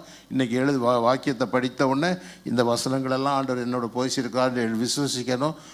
வீட்டை விட்டு வெளியே போகும்போது, ஆண்டவரே நான் வெளியே போகிறேன், என்னோடு வாருன்னு சொல்லணும். இயேசு கிறிஸ்து உங்களுக்கு ஒரு நல்ல நண்பராக இருக்கணும். இயேசுகிட்ட சொல்லாமல் நீங்கள் எதையும் செய்யக்கூடாது. எல்லாரும் ஆமென், அல்லேலூயா. எந்த ஒரு முடிவு எடுத்தாலும் தேவன்கிட்ட சொல்லாமல் செய்யக்கூடாது. அல்லேலூயா, அல்லேலூயா. தேவனோடு நடக்க கற்றுக்கொள்ள வேண்டும். அல்லேலூயா. எல்லாரும் ஆமேன், ஆமேன், அல்லேலூயா, ஆமென். மாரல் கரேஜ் வேணும். தேவனோடு நீங்கள் இருக்கணுமானால் தார்மீக தைரியம் வேணும். மாரல் கரேஜ், தைரியம் வேணும். தைரியம் இல்லாமல் தேவனோடு இருக்க முடியாது. இயேசு கிறிஸ்துவோடு நடக்கணும்னு விரும்புகிறார், பரிசுத்தமாக இருக்கணும்னு விரும்புனா முதல்ல தைரியம் வேணும். என்ன செய்ய வேணும்? தைரியம் வேணும். ஹல்லேலூயா, ஹல்லேலூயா, ஹல்லேலூயா, ஹல்லேலூயா, ஹல்லேலூயா, ஹல்லேலூயா. ஆமென். தைரியம் யார்கிட்ட இருக்குன்னா தேவ பிள்ளைகள்கிட்ட தான் இருக்கும். தேவ பிள்ளைகள் தான் தைரியமாக இருப்பாங்க. அந்த தைரியம் நமக்கு வேணும். ஆமென். அப்போஸ்தலர் நடவடிக்கை 4ஆம் அதிகாரம் 8வது வசனத்தை பாருங்க. அப்பொழுது பேதுரு பரிசுத்த ஆவியினாலே நிறைந்து அவர்களை நோக்கி, ஜனத்தின் அதிகாரிகளே, இஸ்ரவேலின் மூப்பர்களே, 9 பிணியாளியாய் இருந்த இந்த மனுஷனுக்கு செய்யப்பட்ட உபகாரத்தை குறித்து எதினாலே இவன் ஆரோக்கியமானான் என்று நீங்கள் இன்று எங்களிடத்தில் விசாரித்து கேட்டால். 3ஆம் அதிகாரத்தில் பேதுருவும் யோவானும் 9ஆம் மணி வேளையில் தேவாலயத்துக்கு போகிறாங்க. அங்கே ஒரு குருடன் உட்கார்ந்துருக்கிறான், அங்கே ஒரு முடவன் உட்கார்ந்துருக்கிறான். அவன் பிறந்ததுலேருந்தே முடவன். அவனுக்கு ஏறக்குறைய 40 வயதாகுது. 40 வருடங்கள் நடக்க முடியாத ஒரு மனிதன். அவன் தாய் தகப்பன்மார் அவனை தூக்கி கொண்டு வந்து அந்த ஆலயத்தின் வாசலில் வச்சுருவாங்க. அந்த வாசலில் உட்காந்து அவன் பிச்சை கேட்டுட்டு இருப்பான். இப்படி அலங்கார வாசலில் உட்காந்து பிச்சை கேட்டுட்டு இருக்கிறது அவனுடைய வேலை. வழக்கம் போல் இவன் பேதுரும் யோவானும் போகிறான். போகும்போது அவனை உற்று பார்க்குறான். பார்த்துட்டு சொல்கிறான், அவன் ஏதாவது கிடைக்குன்னு அவரை உற்று பார்க்குறான். பார்த்த உடனே அவர் என்ன சொல்கிறார், என்கிட்ட வெள்ளியும் பொண்ணு இல்லை, என்னிடத்தில் அதை கொடுக்குறேன்னு சொல்லி இயேசுவின் நாமத்தில் எழுந்து நடன்னு சொன்னான். உடனே அவன் எழுந்து நடந்துட்டான். எழுந்து குதித்து நடந்தான். எல்லாருமே இப்போ இது எப்படி நடந்ததுன்னு சொல்லி அன்றைக்கி இருக்கக்கூடிய மூப்பர்கள் அதிகாரிகள்லாம் அவரை கூப்பிட்டு விசாரிக்கிறாங்க. விசாரிக்கும் போது பேதுரு அவருக்கு பதில் சொல்லுகிறான். அதுதான் 4ஆம் அதிகாரம் 10வது வசனத்தில் சொல்லுகிறான். என்ன சொல்கிறான் 4வது 10வது வசனத்தில், உங்களால் சிலுவையில் அறையப்பட்டவரும் கர்த்தரால் மரித்தோரிலிருந்து எழுப்பினவருமாகிய நசனான இயேசு கிறிஸ்து நாமத்தினாலே இவன் உங்களுக்கு முன்பாக சொஸ்தமாகி நிற்கிறான் என்று உங்களுக்கும் இஸ்ரவேல் ஜனங்களுக்கும் தெரிய கடவது. மூப்பர்கள் உட்கார்ந்துருக்காங்க, அதிகாரிகள் உட்கார்ந்துருக்காங்க, இவனை பிடிச்சி பனிஷ் பண்ணணும்னு உட்கார்ந்துருக்காங்க. அவன் ஒன்றும் பயப்படல. அவங்க, இயேசுவை நீங்கள் சிலுவையில் அடிச்சிங்க, தேவன் அவரை எழுப்பினார். நீங்கள் சிலுவையில் அடிச்சிங்க, தேவன் அவரை எழுப்பினார். அந்த இயேசுவின் நாமத்தில் தான் இவன் நடக்கிறான்னு சொன்னார். எல்லாரும் ஆமென். வாழ்க்கையில் உபத்திரம் வரும் பொழுது இயேசுவுக்காக நிற்க தெரியணும். ஆமென். இயேசுவின் நிமித்தம் உங்கள் வாழ்க்கையில் உபத்திரங்கள் வரும் பொழுது, உங்கள் சொந்தக்காரன் பகைக்கும் பொழுது, உங்களுக்கு சொத்து தரமாட்டேன், இயேசுவை ஏற்றுக்கொண்ட சொத்து தரமாட்டேன்னு சொல்லும்போது, இன்னும் ஊருக்குள்ளே ஏற்றுக்கொள்ள மாட்டேன்னு சொல்லும்போது நிற்க தெரியணும், தைரியமாக நிற்கணும். எல்லாரும் ஆமென். 11வது வசனம், வீடு கட்டுகிறவர்கள் ஆகிய உங்களால் அற்பமா எண்ணப்பட்ட அவரே மூளைக்கு தலைக்கல்லானவர். இயேசுவை பற்றி சொல்கிறார். நீ இயேசுவை நீங்கள் அற்பமாக எண்ணினீங்க, அவர் தான் இப்போ தலைக்கல்லாக இருக்கிறார்னு சொல்லுகிறார். ஏமன். அடுத்த வசனம், அவராலே அன்றி வேறொருவராலும் ரட்சிப்பு இல்லை. இன்னும் செய்தி ரொம்ப தெளிவாக போயிடுச்சு. அவரால், இயேசுவே அல்லாமல் வேறு ஒருவராலும் ரட்சிப்பு இல்லை. நாம் ரட்சிக்கப்படும்படிக்கு வானத்தின் கீழெங்கும் மனுஷர்களுக்குள்ளே அவருடைய நாமமே அல்லாமல் வேறொரு நாமம் கட்டளையிடப்படவும் இல்லை என்றான். ஒரு மனிதன் ரட்சிக்கப்படுவதற்கு வானத்திலும் பூமியிலும் அவருடைய நாமமே அல்லாமல் வேறு நாமம் என்ன செய்யப்படலை, கட்டளையிடப்படலை. எல்லாரும் கைகளை உயர்த்தி கர்த்தரை சோதரப்படும். அல்லேலூயா. இந்த நாமத்தை தொழுது கொள்ளுகிறவர்கள் மாத்திரம்தான் ரட்சிக்கப்படுவார்கள். அல்லேலூயா, அல்லேலூயா, அல்லேலூயா. இந்த நாமத்தை தொழுது கொள்ளுவர்கள் மாத்திரம் ரட்சிக்கப்படுவார்கள். இந்த நாமத்தை தொழுது கொள்ளுவர்கள் தான் பரலோக ராஜ்யம். நான் அந்தோணியாரை கும்பிட்டேன், சவேரியாரை கும்பிட்டேன், மாதாவை கும்பிட்டேன் என்று சொல்லுகிறவர்களெல்லாம் பரலோகத்துக்குள்ளே போக முடியாது. ரட்சிப்பு இயேசு கையில் இருக்குது. பாவம் மன்னிப்பு இயேசு ரத்தத்தில் இருக்கிறது. அல்லேலூயா, அல்லேலூயா, அல்லேலூயா, ஆமென், அல்லேலூயா. அவ்வளவு தைரியமாக அவங்க சொல்லுறாங்க. நான் 18வது வசனத்தை பாருங்கள். அவர்களை அழைத்து இயேசுவின் நாமத்தை குறித்து எவ்வளவும் பேசவும் போதிக்கவும் கூடாதென்று அவர்களுக்கு கட்டளையிட்டார்கள். இப்போ எல்லாரும் கூப்பிட்டு அவர் மிரட்டுறாங்க, நீங்கள் இயேசு நாமத்தை பேசக்கூடாதுன்ட்டு. அதுக்கு அவங்க என்ன பதில் சொல்கிறாங்க பாருங்க. பேதுருவும் யோவானும் அவர்களுக்கு பிரதியுத்தரமாக, தேவனுக்கு செவி கொடுக்கிறதை பார்க்கிலும் உங்களுக்கு செவி கொடுக்கிறது தேவனுக்கு முன்பாக நியாயமாய் இருக்குமோ என்று நீங்களே நிதானித்து பாருங்கள். நாங்கள் தேவனுக்கு செவி கொடுப்பதா உங்களுக்கு செவி கொடுப்பதா நீங்களே நிதானித்து பாருங்க. அவங்க மிரட்டி பார்க்குறாங்க, இயேசு நாமத்தை சொல்லாதப்பான்னு. அவங்க சொல்கிறாங்க, நாங்கள் தேவனுக்கு சத்தத்துக்கு செவி கொடுக்கறதா உங்களுக்கு செவி கொடுக்கிறதா. அடுத்த வசனம் 20 சாட்சி கொடுக்குறாங்க பாருங்க. நாங்கள் கண்டவைகளையும் கேட்டவைகளையும் பேசாமல் இருக்க கூடாதே என்றார்கள். நாங்கள் பார்த்தோம், இயேசு மரித்து உயிர் தெழுந்தவரை நாங்கள் தரிசனத்தில் பார்த்தோம். நாங்கள் இயேசு உயிரோடு இருப்பதை நாங்கள் கண்ணால் கண்டோம். நாங்கள் கண்டதையும் கேட்டதையும் எப்படி சாட்சி கொடுக்காமல் இருக்க முடியும்னு கேட்குறாங்க. 21, நடந்த சங்கதிகளை குறித்து எல்லாரும் தேவனை மகிமைப்படுத்தினபடியால் ஜனங்களுக்கு பயந்து அவர்களை தண்டிக்க வகையொன்றும் காணாமல் அவர்களை பயமுறுத்தி விட்டுவிட்டார்கள். இப்போ தண்டிக்க முடியல. ஏன்னா ஜனங்கள் எல்லாம் பார்க்குறாங்க, நொண்டி நடக்குது, சாட்சி நிற்கிது, கண்ணு முன்னால் நிற்கிது, என்ன பேசணும்னு தெரியல. இவங்க பேசுகிறவங்களும் ரொம்ப தெளிவாக சத்தியத்தை சொல்கிறாங்க. ஆகையினால பயமுறுத்தி அனுப்பிச்சிட்டாங்க. ஆமென். 5ஆம் அதிகாரம் 28 பாருங்க திருப்பி. நீங்கள் அந்த நாமத்தை குறித்து போதகம் பண்ணக்கூடாது என்று நாங்கள் உங்களுக்கு உறுதியாய் கட்டளையிடவில்லையா? அப்படி இருந்தும் இதோ எருசலேமை உங்கள் போதகத்தினாலே நிரப்பி அந்த மனுஷனுடைய இரத்த பழியை எங்கள் மேல் சுமத்த வேண்டும் என்று இருக்கிறீர்கள் என்று சொன்னான். இயேசுவினுடைய இரத்த பழியை எங்க மேல சுமக்கிறீங்களான்னு அவங்க அதிகாரிலாம் கூப்பிட்டு மிரட்டுறாங்க. அடுத்த வசனம். அதற்கு பேதுருவும் மற்ற அப்போஸ்தலரும் மனுஷருக்கு கீழ்ப்படுகிறதை பார்க்கிலும் தேவனுக்கு கீழ்ப்படுகிறதே அவசியமாயிருக்கிறது. மனுஷனுக்கு கீழ்ப்படியக்கூடாது, நாங்க தேவனுக்கு கீழ்ப்படிவது அவசியமாயிருக்கிறது என்று சொன்னார். அடுத்த வசனம். நீங்கள் மரத்திலே தூக்கி கொலை செய்த இயேசுவை நம்முடைய பிதாக்களின் தேவன் எழுப்பி. பாருங்க, நீங்க சிலுவையில் அடித்த தேவன், மரத்தில் அடித்து கொலை செய்த இயேசுவை தேவன் எழுப்பினார் அப்படின்னு சொல்லி அடுத்த பாருங்க. இஸ்ரவேலுக்கு மனம் திரும்புதலையும் பாவ மன்னிப்பையும் அருளுகிறதற்காக அவரை அதிபதியாகவும் இரட்சகராகவும் தமது வலது கரத்தினாலே உயர்த்தினார். இப்போ இயேசு பிதாவின் வலது புறத்தில் இருக்கிறாரு. ரெண்டு காரியத்தை அனுக்கிரகம் பண்ணுவார். ஒன்று மனம் திரும்புதல், இன்னொன்று பாவ மன்னிப்பை பண்ணும்படியாக வலப்புறத்தில் உட்கார்ந்து இருக்கிறார். ஆமென். அடுத்த வசனம். இந்த சங்கதிகளை குறித்து நாங்கள் அவருக்கு சாட்சிகளாய் இருக்கிறோம். நாங்க இந்த செய்திகளுக்கெல்லாம் நாங்க சாட்சியாய் இருக்கிறோம். அடுத்தல. தேவன் தமக்கு கீழ்ப்படுகிறவர்களுக்கு தந்தருளின பரிசுத்த ஆவியும் சாட்சி என்றார்கள். தேவனுக்கு கீழ்ப்படுகிறவர்களுக்கு கொடுத்த பரிசுத்த ஆவியானவர் சாட்சி என்றார்கள். ஆமென். இன்னைக்கு உங்க உள்ளத்தில் நான் வைக்க விரும்புகிற காரியம், உங்க வாழ்க்கையில தேவனுக்கென்று நிற்க கற்றுக்கொள்ள வேண்டும். அல்லேலூயா, அல்லேலூயா. இப்படி அவங்க சத்தியத்தை தெளிவாக பேசினால என்ன நடந்தது பாருங்க. 40வது வசனம். அப்பொழுது அவர்கள் அவனுடைய யோசனைக்கு உடன்பட்டு அப்போஸ்தலரை வரவழைத்து அடித்து இயேசுவின் நாமத்தை குறித்து பேசக்கூடாது என்று கட்டளையிட்டு அவர்களை விடுதலையாக்கினார்கள். இப்போ அவங்க ஆலோசனைலாம் கூடி என்ன செய்யறான்னு பார்த்தாங்க. இவங்களை ஏதாவது பண்ணுனா ஜனங்களால் நமக்கு விரோதமாக திரும்பிடுவாங்கன்னு சொல்லி அவரை கூப்பிட்டு அடித்தாங்க. அடித்து வெளியே அனுப்புனாங்க. அடி வாங்கினவங்க எப்படி இருந்தாங்க பாருங்க. 41வது வசனம். அவருடைய நாமத்துக்காக தாங்கள் அவமானம் அடைவதற்கு பாத்திரராக எண்ணப்பட்டபடியினால் சந்தோஷமாய் ஆலோசனை சங்கத்தை விட்டு புறப்பட்டு போய். அவ்வளவு பெரிய நாமம், அந்த நாமத்துக்காக நான் அடி வாங்கவும் அவமானப்படவும் நான் பாத்திரமான எண்ணப்பட்டேனே என்று சொல்லி அவர்கள் சந்தோஷப்பட்டார்கள். எல்லாரும் ஆமே, ஆமே. இன்னைக்கு நீங்கள் தேவனுக்காக நிற்க போறீர்களா, மனுஷனுக்காக நிற்க போறீர்களா? இன்னைக்கு தேவனுக்காக நிற்பீர்களானால் நீங்கள் பரிசுத்தவான். அல்லேலூயா, அல்லேலூயா, அல்லேலூயா. தேவனுக்காக நிற்க கற்றுக்கொள்ள வேண்டும். அல்லேலூயா.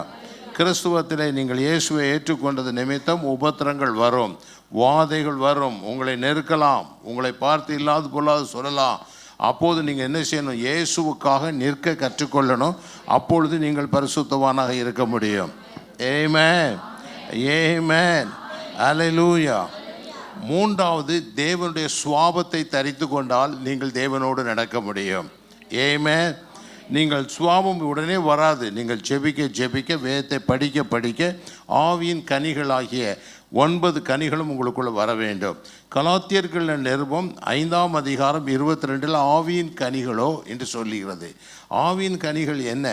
அன்பு, சந்தோஷம், சமாதானம், நீடிய பொறுமை, நற்குணம், விசுவாசம், இச்சை அடக்கம், சாந்தம் ஆகிய 9 கனிகள் உங்களுக்குள்ள வரணும். அது ஜெபிக்கணும். ஆண்டவரே, என்னை இப்படி சாந்தம் உள்ளவனாக மாற்றும், இச்சை அடக்கம் உள்ளவனாக மாற்றும், என் வாழ்க்கையில் நான் விசுவாசம் உள்ளவனாக மாற்றும் என்று நாம் ஜெபித்தால் கர்த்தர் நம்முடைய சுவாபத்தை மாற்றுவார்.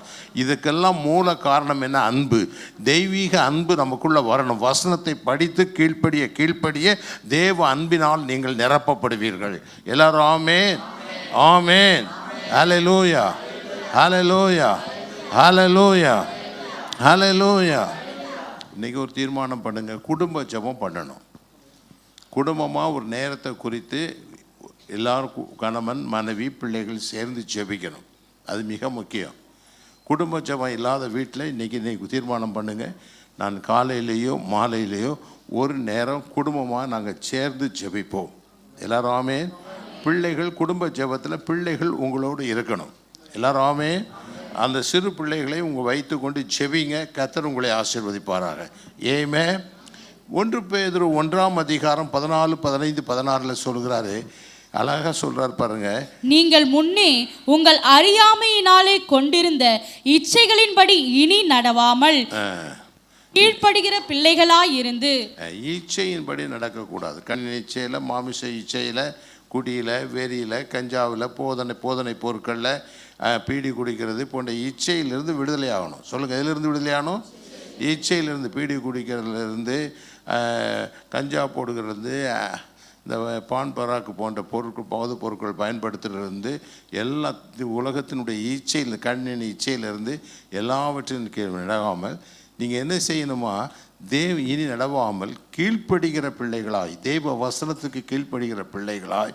அடுத்த வசனம், உங்களை அழைத்தவர் பரிசுத்தராய் இருக்கிறது போல, உங்களை அழைத்தவர் அவர் ஒருவரே பரிசுத்தராய் இருக்கிறது போல நீங்களும் உங்கள் நடத்தையிலே பரிசுத்தராய் இருங்கள். அல்லேலூயா. நம்ம ஆராதிக்கிற தேவன் பரிசுத்தம் உள்ளது, ஆகையினால் நாமும் பரிசுத்தமாய் இருக்க வேண்டும். எல்லாரும் ஆமே ஆமே ஆமே அல்லேலூயா. அடுத்த வசனம் பாருங்க. நான் பரிசுத்தர், ஆகையால் நீங்களும் பரிசுத்தராய் இருங்கள் என்று எழுதியிருக்கிறதே. நான் பரிசுத்தர், அதனால் நீங்களும் பரிசுத்தராய் என்று எழுதியிருக்கிறதே. நம்ம அநேகர் புற ஜாதி புற விக்கிரகங்கள் எல்லாம் கும்பிடுகிறவர்களாக இருந்து வந்திருக்கிறோம். வேற எங்கேயுமே பரிசுத்தத்தை பற்றி பேச மாட்டாங்க, எங்கேயும் பரிசுத்தை பற்றி சொல்ல மாட்டாங்க. ஒரு தெய்வமும் பரிசுத்தமான தெய்வம் அல்ல. நம்முடைய தேவன் ஒருவரே பரிசுத்தர். அல்லேலூயா அல்லேலூயா. ஆகையினால் அவர் பரிசுத்தமாய் இருக்கும்படி உங்களை அவர் பரிசுத்தமாக்குவார். எல்லாருமே அல்லேலூயா அல்லேலூயா. இந்த பரிசுத்தத்தை காத்து கொண்டால் உங்கள் வாழ்க்கையில் என்ன பிரச்சனை தேசத்தில் ஏற்பட்டாலும், பஞ்சங்கள் வந்தாலும், கொடியது வந்தாலும், கர்த்தர் உங்களை காத்துக்கொள்வார். அல்லேலூயா. கர்த்தர் உங்களோடு கூட இருப்பார். அல்லேலூயா. தேவ பிரசன்னம் உங்களோடு இருக்கும். இந்த கால வேளையில் நான் உங்களை பார்த்து சொல்கிறேன், உங்கள் வாழ்க்கையில் எவ்வளவு பிரச்சனையோடு வந்திருந்தாலும், கடன் பிரச்சனையோடு வந்திருந்தாலும், இந்த காரியங்களுக்கு எப்படி செய்வது என்று பிரச்சனை இருந்தாலும், ஒரே ஒரு காரியத்தை நீங்கள் செய்யணும், என் தேவன் என்னோடு இருந்தால் போதும். அல்லேலூயா அல்லேலூயா அல்லேலூயா. எல்லா பிரச்சனைக்கும் இயேசு தான் பதில். அல்லேலூயா. அந்த இயேசு உன்னோடு இருந்தால் எல்லா பிரச்சனையும் மாறிவிடும். அல்லேலூயா அல்லேலூயா அல்லேலூயா. எல்லாரும் ஆமேன் ஆமேன் அல்லேலூயா ஆமென். அடுத்து அந்த வசனம் சொல்லுது, யாக்கோப்பு வம்சத்தார் தங்கள் சுதந்திரங்களை சுதந்தரித்துக் கொள்வார்கள். அல்லேலூயா. இந்த மாதம் உங்கள் ஆசீர்வாதங்களை நீங்கள் என்ன செய்ய போகிறீர்கள்? சுதந்தரித்துக் கொள்ளப் போகிறீர்கள். அல்லேலூயா அல்லேலூயா. இயேசு கிறிஸ்து இந்த உலகத்தில் நமக்கு முதலாவது, நம்ம இந்த உலகத்தை விட்டு போகும்போது ஒரு சிஷ்யர்கள் சோர்ந்துட்டாங்க. எல்லாத்தையும் விட்டுட்டு அவரை பின்பற்றி வந்தோமே, இப்போ நீரும் போனால் நாங்கள் என்ன செய்வோம்? 3.5 வருஷம் உங்களோட இருந்துட்டோம், நீர் போனால் நாங்கள் மறுபடியும் என்ன செய்ய முடியும் என்று கேட்டாங்க. இயேசு அவங்கள பார்த்து சொன்னாங்க, நான் போகிறது உனக்கு நலமாக இருக்கும், நான் போய் ஒரு தேற்றவாளனை அனுப்புவேன். கம்ஃபர்டர் தமிழில் தேற்றவாளன் போட்டு, ஆங்கிலம் ஹெல்ப்பர்னு போட்டிருக்கு. உதவி செய்வதற்கு ஒருவரை நான் அனுப்புவேன்னு சொன்னார். எல்லாரும் ஆமேன் ஆமேன் அல்லேலூயா. இந்த உதவி செய்கிறவர் யார் நாமத்தில் வருவார்? இந்த பரிசுத்த ஆவியானவர் இயேசுவின் நாமத்தில் வருவார். ஆமென். யோவான் எழுதின சுவிசேஷம் 14ஆம் அதிகாரம் 26வது வசனத்தை வாசித்து பாருங்கள். இவர் யாருடைய நாமத்தில்? என்னுடைய நாமத்தினாலே பிதா அனுப்புகிற பரிசுத்த ஆவியாகிய தேற்றவாளன் என்றென்றைக்கும் உங்களை தேற்றவாளன எல்லாவற்றையும் உங்களுக்கு போதித்து நான் உங்களுக்கு சொன்ன எல்லாவற்றையும் உங்களுக்கு நினைப்பூட்டுவார். உங்களுக்கு போதிக்கும்படி என்றென்றைக்கும் உங்களோடு இருக்கும்படி ஒரு தேற்றவாளனை அனுப்புவேன். அல்லேலூயா. அவர் பரிசுத்த ஆவியானவர். ஆமென். அவர் கம்ஃபர்டர். அவர் வருவார், வந்து என்ன செய்வார்? என் நாமத்தில் அனுப்புவேன். யார் நாமத்தில்? இயேசு கிறிஸ்து என்ற நாமத்தில். ஆமென். அல்லேலூயா. நம்மை ரட்சித்த இயேசு கிறிஸ்து நம்மை விட்டு விட்டு போகவில்லை. அவர் நாமத்தில் அவருக்கு பதிலாக ஒருவரை அனுப்பி வைக்கிறார். அவர் தான் தேற்றவாளன். எல்லாரும் ஆமென். அல்லேலூயா. இந்த தேற்றவாளன் வந்து உங்களோட தங்க வேண்டும் என்று விரும்புகிறார். ஆமென். 16ஆம் அதிகாரம் 13வது வசனத்தை பாருங்க. சத்திய ஆவியாகிய அவர் வரும்போது சகல சத்தியத்திற்குள்ளும் உங்களை நடத்துவார். சத்திய ஆவியானவர் வரும்பொழுது சகல சத்தியத்துக்குள்ளும் உங்களை என்ன செய்வார்? நடத்துவார். அவர் சுயமாய் பேசாமல் தான் கேள்விப்பட்ட யாவற்றையும் வரப்போகிற காரியங்களையும் உங்களுக்கு அறிவிப்பார். எல்லாரும் ஆமென் ஆமென் ஆமென். சத்திய ஆவியாகியவர் வரும்பொழுது சகல சத்தியத்துக்குள்ளும் உங்களை நடத்துவார். நம்மளால் சத்தியத்துக்குள் நடக்க முடியாது. செய்தி கேட்கும்போது எனக்கு இது எப்படி நம்ம செய்கிறதுன்னு சொல்கிறோம்ல, அதை செய்யக்கூடிய கிருபையை கர்த்தர் கொடுப்பார். கொடுத்து உன்னை நடத்தக்கூடியவர் பரிசுத்த ஆவியானவர். ஆமென், ஹல்லேலூயா. இயேசு நமக்கு பரிசுத்த ஆவியானவரை உனக்கு கொடுத்திருக்கிறார். ஆமென். இந்த பரிசுத்த ஆவியானவர் உன்னை சத்தியத்துக்குள் நடத்துவார். ஆமென்.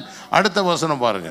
அவர் என்னுடையதில் எடுத்து உங்களுக்கு அறிவிப்பதினால் இயேசுக்கு தான் வசனம். இந்த வசனத்தில் இருந்து அவர் என்னை அறிவிக்கிறபடினால் அவர் என்னை மகிமைப்படுத்துகிறார். அடுத்த வசனம். பிதாவினுடையவைகள் யாவும் என்னுடையவைகள். பிதாவுடையவைகள் யாவும் என்னுடையவைகள். அதனாலே அவர் என்னுடையதில் எடுத்து உங்களுக்கு அறிவிப்பார் என்றேன். பிதாவுடையதெல்லாம் என்னுடையது, என்னுடையதை எடுத்து உங்களுக்கு அறிவிப்பார். ஆமென், ஆமென், ஹல்லேலூயா. இயேசு சகல சத்தியத்திலும் பரிசுத்த ஆவியானவர் உங்களை நடத்துவார். ஆமென். சுருக்கமாக சொல்கிறேன், இந்த பரிசுத்த ஆவியானவர் தேவனிடத்தில் கிருபையை பெற்று தருகிறவர். கிருபை தான் உங்களுக்காக யாவற்றையும் செய்து முடிக்கும். ஹல்லேலூயா. முடியாதெல்லாம் முடிய வைக்கிற கிருபையை பெற்று தருவார். ஆமென். பரிசுத்த ஆவியானவர் உங்களுக்கு ஆசீர்வாதத்துக்குள் உங்களை நடத்துவார். எல்லாரும் ஆமென், ஆமென், ஆமென், ஹல்லேலூயா, ஹல்லேலூயா. இந்த மாதம் நீங்கள் சுதந்தரித்துக் கொள்வீர்கள். ஹல்லேலூயா. முதலாவது உங்கள் சுதந்திரம் என்ன என்பதை நீங்கள் புரிந்து கொள்ள வேண்டும். நீங்கள் என்னைக்கு இயேசுவை ஏற்றுக்கொண்டு பரிசுத்த ஆவியை பெற்றுக்கொண்டீர்களோ நீங்கள் தேவனுடைய புத்திரராக இருக்கிறீர்கள். ஆமென். தேவனுடைய பிள்ளைகளாக இருக்கிறீர்கள். ஆமென். வேதம் சொல்லுகிறது, ரோமர்கள் நிருபத்தில் மிக அழகாக எழுதுகிறார் 8:14, எவர்கள் தேவனுடைய ஆவியினால் நடத்தப்படுகிறார்களோ அவர்கள் தேவனுடைய புத்திரர்கள். அல்லேலூயா. தேவ ஆவியினால் நடத்தப்படுகிறவர்கள் தேவனுடைய புத்திரர்கள். தேவ ஆவியானவர் நம்மை நடத்துகிறவர். எல்லாரும் ஆமென், ஆமென், அல்லேலூயா.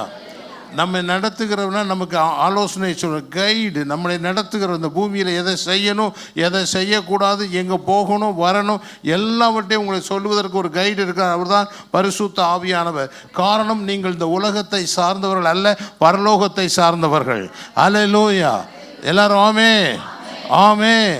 இந்த அசுத்த உலகத்தில் நீங்கள் வாழ்ந்தாலும் தேவனுக்கென்று பரிசுத்தமாய் வாழ்வதற்கு ஒரு கைடு உங்களுக்கு கொடுக்கப்பட்டிருக்கிறது. அவர்தான் பரிசுத்த ஆவியானவர். அல்லேலூயா, அல்லேலூயா.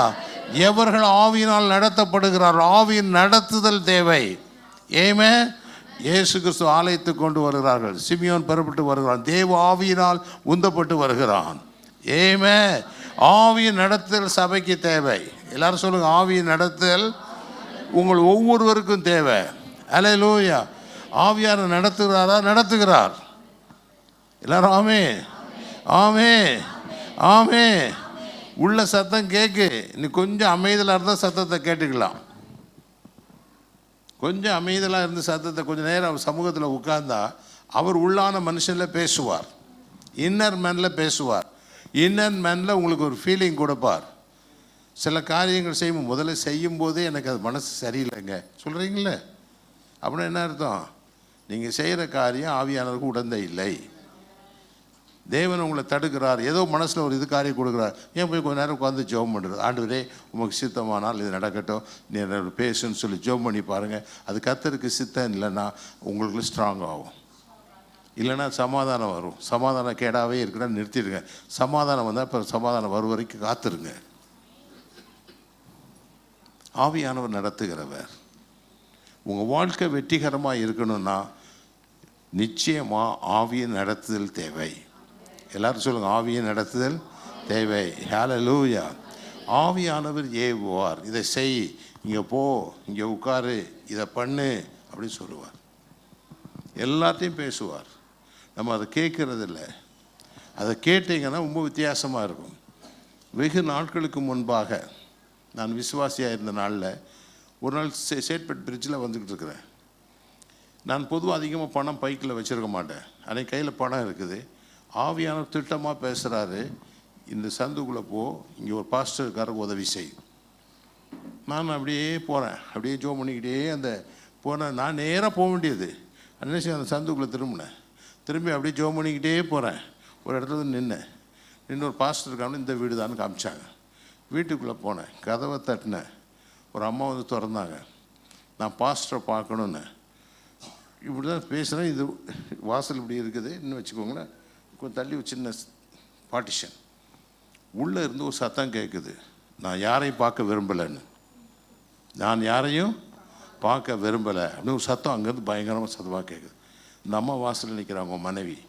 நான் சிஸ்டர் கொஞ்சம் தள்ளுங்கன்னு உள்ளே போனேன். அவர் கதவுக்குள்ளே போய் இந்த கவரை அவர் கையில் கொடுத்தேன். கொடுத்துட்டு நான் பாட்டில் வந்தேன். ஒன்றும் இல்லை பாஸ்டர், இந்த கவரை வச்சுக்கோன்னு சொல்லிட்டு வந்துட்டேன். அவர் யாருன்னு தெரியாது, கருப்பா சோப்பா எப்படி இருக்கான்னு இப்போ கூட எனக்கு தெரியாது. வந்துட்டேன். ரொம்ப நாள் ஆச்சுது. ரொம்ப நாளைக்கு பிறகு ட்ரிப்ளிகனில் பாஸ்டர் சாம் செல்வராஜ்னு இருக்கிறாரு. அந்த செல்வராஜ் பாஸ்டரை ஒரு நாள் ட்ரிப்ளிகனில் அந்த போலீஸ் எல்லாம் சேர்ந்து நிறைய ஒரு மீட்டிங் போட்டாங்க. எல்லா பாஸ்டர்ஸையும் கூப்பிட்டேன். அதுக்கு போயிருந்தேன். போய் என் பக்கத்தில் உட்காந்து பேசியிருந்தேன். அவர் என்கிட்ட கேட்டார், அவர் எங்கள் சபையை சார்ந்தவர் தான், நீங்கள் எப்படி அவருக்கு கரெக்டாக கேன்சர் வியாதியில் இருக்கிறவருக்கு கரெக்டாக போய் கொடுத்தீங்கன்னு கேட்டார். அவர் சொன்ன பிறகு தான் எனக்கு தெரியும் அவருக்கு கேன்சர் வியாதி இருக்குங்க. ஏமே அவர் கேன்சர் வியாதியில் மனம் உடைஞ்சி யாரையும் பார்க்க விரும்பலைன்னு உட்கார்ந்துருக்காரு. ஆண்டவர் என்ன செய்கிறார், என்னை நடத்துகிறார், கொண்டு போங்கிறாரு, கையில் இருக்கிறத கொடுங்கிறாரு. இப்படித்தான் ஆவியானவர் பரலோக தேவன் பூமியில் கிரியை செய்ய விரும்புகிறார். உங்கள் ஒவ்வொருவர் மேலேயும் கிரியை செய்ய விரும்புகிறார். அல்லேலூயா. நீங்கள் நினச்சி கூட நான் இப்போ சாதாரண விசுவாசி, உங்களை போல் விசுவாசியாக இருக்கிறனால நடந்ததாக சொல்கிறேன். இப்படி நிறைய காரியங்களை என்னால் சொல்ல முடியும். திடீர்னு ஆழ்வர் சில காரியங்களை என்னோட பேசுவார். போகும் பாரு. முதல்ல புரிந்து கொள்ளணும், ஆவியானவர் நம்மோடு பேசுகிறவர். சொல்லுங்கள், ஆவியானவர் நம்மோடு பேசுகிறவர். அல்லேலூயா. அப்போஸ்தலர் நடவடிக்கை 13ஆம் அதிகாரம் 1வது வசனம். அந்தியோகியா பட்டணத்தில் உள்ள சபையிலே பர்னபாவும் நீகர் எண்ணப்பட்ட சிமியோனும் சிரேனே ஊரானாகிய லூகியும் கார்பங்கு தேசாதிபதியாகிய ஏரோதுடனே கூட வளர்க்கப்பட்ட மனாயீனும் சவுலும் தீர்க்கதரிசிகளாயும் போதகர்களாயும் இருந்தார்கள். 2வது வசனம். அவர்கள் கர்த்தருக்கு ஆராதனை செய்து உபவாசித்துக் கொண்டிருக்கிற போது பர்னபாவையும் சவுலையும் நான் அழைத்த ஊழியத்துக்காக அவர்களை பிரித்து விடுங்கள் என்று பரிசுத்த ஆவியானவர் திருவுளம் பற்றினார். யார் பேசினா? பரிசுத்த ஆவியானவர். எல்லாரும் சொல்லுங்க, யார் பேசினா? சுசேஷன் சொன்னா இயேசு. சொல்லுங்க, சுசேஷன்னா யாரு? இயேசுவை பற்றியது சுசேஷம். இயேசு சிலுவையிலே பாடுபட்டு மரித்து அடக்கம் செய்யப்பட்டு 3ஆம் நாள் உயிர்த்தெழுந்தார், அது சுசேஷம். ஊழியம் சொன்னால் பரிசுத்த ஆவியானவர். சொல்லுங்க, ஊழியம்னா பரிசுத்த ஆவியானவர் தான் ஊழியம் செய்கிறவர். ஏமே இயேசு ஒரு வேலையை முடிச்சுட்டு பரலோகத்துக்கு போயிட்டார். இப்போ பூமியில் இருந்து கிரியை செய்கிறது யார்? பரிசுத்த ஆவியானவர். அப்போ இயேசுவினுடைய ஊழியம் என்று சொன்னால் பரிசுத்த ஆவியானவர். சொல்லுங்க, சுசேஷ ஊழியம் என்றால் பரிசுத்த ஆவியானவர். நான் அப்போஸ்தலர் நடவடிக்கைக்கு நான் ஒரு பேர் வச்சுருக்கேன். அது என்ன? ஆவியானவருடைய நடவடிக்கை. ஆவியானவருடைய நடவடிக்கை. ஆவியானவர் என்ன செஞ்சார், அந்த புத்தகத்தை படித்தார், படிச்சுக்கலாம். அவர் எங்கே பேசினார், என்ன தரிசனம் கொடுத்தாரு, எங்கே போன்னு சொன்னார், எங்கே உட்காருன்னு சொன்னார், எல்லாம் பார்க்கலாம். பேசிக்கிட்டே இருக்கார். அவர் பாருங்கள், ஆவியானவர் நல்லா பேசுகிறத இந்த அப்போஸ்தலர் நடவடிக்கை நீங்கள் தெளிவாக படித்து பார்த்தீங்கன்னா ஒவ்வொரு காலகட்டத்திலையும் பேசுகிறார். பேதுருவிட்ட பேசுகிறார் பாருங்கள். 10ஆம் அதிகாரம் வரும்பொழுது பாருங்கள் 19வது வசனம். பேதுரு அந்த தரிசனத்தை குறித்து சிந்தனை பண்ணி கொண்டிருக்கையில் ஆவியானவர், இதோ 3 மனுஷர் உன்னை தேடுகிறார்கள், நீ எழுந்து இறங்கி ஒன்றுக்கும் சந்தேகப்படாமல் அவர்களுடனே கூட போ, நானே அவர்களை அனுப்பினேன் என்று அவனுக்கு சொன்னார். பேதுருவை தேடி 3 பேர் வராங்க. அவ யாருன்னே தெரியாது. ஒன்று ஆண்டவர் ஆவியானவர் சொல்கிறாரு, நீ ஒன்றும் சந்தேகப்படாதப்பா, நான் தான் அனுப்பியிருக்கேன், அவன் கூட போங்கிறார். இப்படிப்பட்ட ஊழியத்தை செய்யணுமானா ஆவியான சத்தத்தை கேட்கணும். எல்லாரும் ஆமே ஆமே அல்லேலூயா.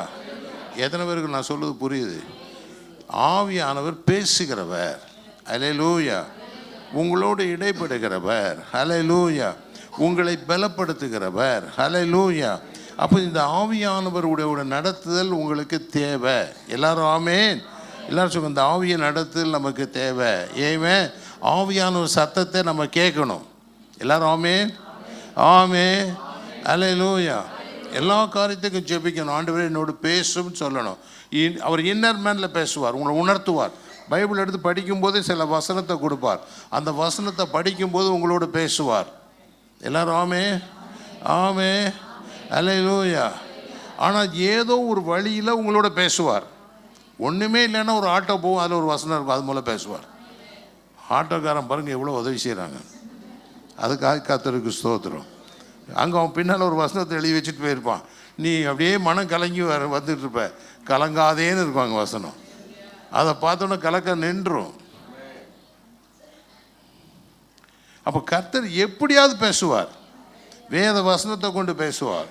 அப்போ இன்றைக்கி நீங்கள் நல்லா தீர்மானம் பண்ணணும், நான் பெற்றிருக்கிற ஆவியானவர் என்னை நடத்துகிறவர், அவர் நடத்தலுக்கு கீழ்ப்படிந்தால் நான் தேவனுடைய புத்திரராக இருக்கும்படியான அந்தஸ்தை நான் பெறுகிறேன், அவருடைய பிள்ளையாக இருக்கும்படி அந்தஸ்தை பெறுகிறேன். எல்லாரும் ஆமே, ஆமே. ஒருவன் ராஜ குடும்பத்தில் பிறந்தால் அவன் ராஜாவுடைய பிள்ளை, அதனால் அவனுக்கு அந்த அந்தஸ்தை கொடுக்குறாங்க. ஆனால் கொடுத்தா கூட அவனை ஆளுகிறது யாருன்னு கேட்டால் அவன் வீட்டில் இருக்க ஆயா தான். ஆயா தான் அவனை உட்காரு எந்திரின்னு சொல்லிட்டு இருப்பான். 10 வயசு வரைக்கும் ஆயா கண்ட்ரோலில் தான் இருப்பான். எத்தனை பேருக்கு புரியுது? அவன் விவரம் தெரிஞ்சு பெரியவனான பிறகு தான் அவனுடைய சுதந்திரத்தை புரிய முடியும். இன்னைக்கு நீங்கள் என்னைக்கு பரிசுத்த ஆவியினால் நடத்தப்படுகிறீர்களோ அன்னைக்கு தான் நீங்கள் புத்திரர்கள். எத்தனை பேருக்கு புரியுது? அது வரைக்கும் நீங்கள் பெற்றிருக்கலாம், பரிசுத்த ஆவி பெற்றிருக்கலாம், நான் அபிஷேகம் பெற்றிருக்கிறேன் பிரதர்ன்னு சொல்லலாம், எல்லாம் நல்லது தான். ஆனால் என்னைக்கு நடத்தப்படுகிறீர்கள், ஆவியான சொல்லுக்கு கீழ்ப்படிய கற்றுக்கொள்கிறீர்கள், மிக மிக முக்கியம். எல்லாரும் ஆமென், ஆமென். ரோமர் 8ஆம் அதிகாரம் 15வது வசனம். அந்தபடி திரும்பவும் பயப்படுகிறதற்கு நீங்கள் அடிமைத்தனத்தின் ஆவியை பெறாமல் அப்பா பிதாவே என்று கூப்பிட பண்ணுகிற புத்திர சுவிகாரத்தின் ஆவியை பெற்றீர்கள். நாம் தேவனுடைய பிள்ளைகளாய் இருக்கிறோம் என்று ஆவியானவர் தாமே நம்முடைய ஆவியுடனே கூட சாட்சி கொடுக்கிறார். நீங்க தேவனுடைய புத்திரர்கள்ங்கிறத ஆவியானவர் உங்கள் ஆவியோடு கூட என்ன செய்றாரு? சாட்சி கொடுக்கிறார். ஆமென். அடுத்த வசனம். நாம் பிள்ளைகள் ஆனால் சுதந்திரரும் ஆமே. இப்ப நல்லா கவனிங்க. பிள்ளைகள் ஆனால், பிள்ளையானா, பிள்ளைனா சுதந்திரம்னா என்ன? ஒரு அப்பாவுக்கு 2 பிள்ளைகள்னா என்ன அர்த்தம்? என்ன அர்த்தம் தெரியாது, ஒன்றுமே தெரியாத மாதிரி எப்படி பார்க்குறீங்க? உங்கள் அப்பா சேர்த்த பிறகு என்ன சண்டை போட்டீங்க?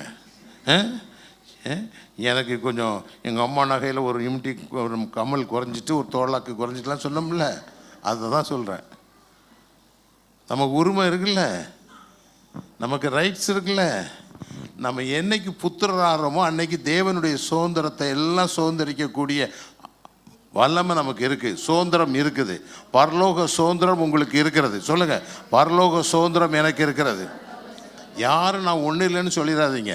ஏமே, நாம் தேவனுடைய பிள்ளையான சுதந்திரமாமே. தேவனுடைய சுதந்திரமும் கிறிஸ்துவின் உடன் சுதந்திரமும் ஆனவேன். இயேசு கிறிஸ்து தான் உங்கள் உடன் சுதந்திரம்.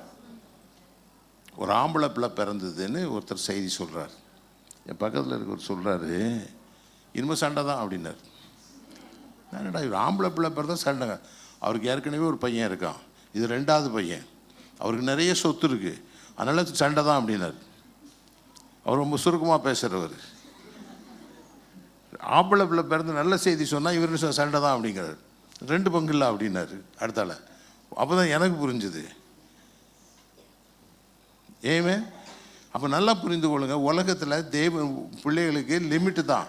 ஒரு அப்பான்னா சில கோடிகள் வச்சுருக்கலாம், சில லட்சங்கள் வச்சுருக்கலாம், அல்லது சில ஆயிரங்கள் வச்சுருப்பார், அதில் 2 பங்கு. ஆனால் நம்முடைய தேவன் அண்ட சராசரத்தை படைத்தவர். அல்லேலூயா. அவர் ஒரு சுதந்திரத்தை உனக்கு தரங்கிறார். அது ஸ்கை இஸ் த லிமிட். வானந்தான் அதற்கு உடைய முடிவு. உனக்கு அந்த அளவுக்கு உன் ஆசீர்வாதத்தை அவர் கொடுக்க விரும்புகிறார். ஆமென், ஆமென். அந்த வேத வசனம் சொல்லுது, நாம் பிள்ளைகளான சுதந்திரமே, தேவனுடைய சுதந்திரமும் கிறிஸ்துவனுடன் சுதந்திரமே. கிறிஸ்துவனுடனே நாம் மைமைப்படும்படி அவர்களோடு பாடுபட்டால் அப்படி நடக்கும். எல்லாரும் ஆமே, ஆமே. அப்போ நல்லா புரிந்து கொள்ளுங்க, கர்த்தர் உங்களுக்கு ஏராளமான சுதந்திரத்தை பரலோகத்தில் வைத்திருக்கிறார். இந்த ஆவிக்குரிய சுதந்திரங்களை நாம் பெற்றுக்கொள்ள வேண்டும். ஆமென். ஆவிக்குரிய ஆசீர்வாதங்களால் உங்களை கர்த்தர் நிரப்பி வைத்திருக்கிறார். ஆமென். இதுதான் எபேசியர் 1:3 வாசிக்கிறோம். வாசிங்க, எபேசியர் 1:3.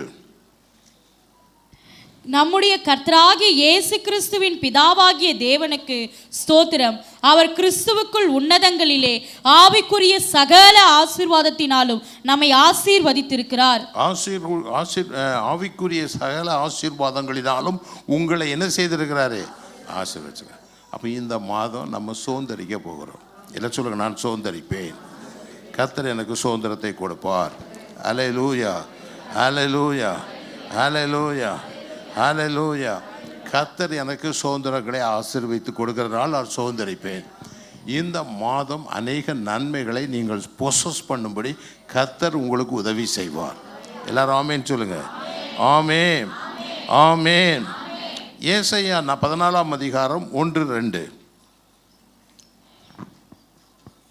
கர்த்தர் யாக்கோபுக்கு இறங்கி பின்னும் இஸ்ரவேலரை தெரிந்து கொண்டு அவர்களை அவர்கள் தேசத்திலே தாபரிக்க பண்ணுவார்.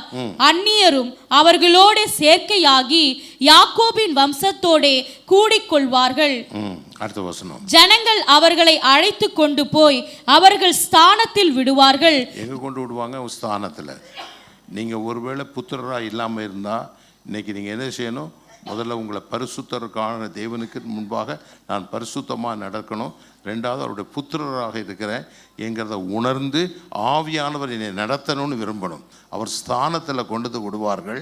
அடுத்தால இஸ்ரவேல் வம்சத்தார் கர்த்தருடைய தேசத்திலே அவர்களை வேலைக்காரராகவும் வேலைக்காரிகளாகவும் கையாண்டு தங்களை சிறையாக்கினவர்களை சிறையாக்கி தங்களை ஒடுக்கினவர்களை ஆளுவார்கள்.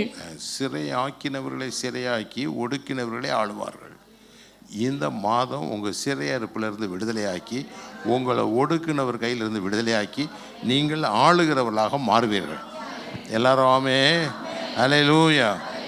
ஒருவேளை நீங்கள் கடன் பிரச்சனையோடு இருக்கலாம், அதுலேருந்து விடுதலை உண்டாகும். நீங்கள் எதிர்பாராத நன்மைகளை கர்த்தர் கொடுத்து உங்களை ஆசீர்வதிப்பார். எல்லாவற்றிலும் நீங்கள் வாழ்ந்து சுயித்திருக்க கர்த்தர் உங்களுடைய கரங்களை நீட்டுவார். நீங்கள் வித்தியாசமாக மாறுவீர்கள். கர்த்தர் உங்களை ஆசீர்வதிப்பார். அல்லேலூயா. யோவேல் தீர்க்க தரிசன புஸ்தகம் 2ஆம் அதிகாரம் 28வது வசனம்.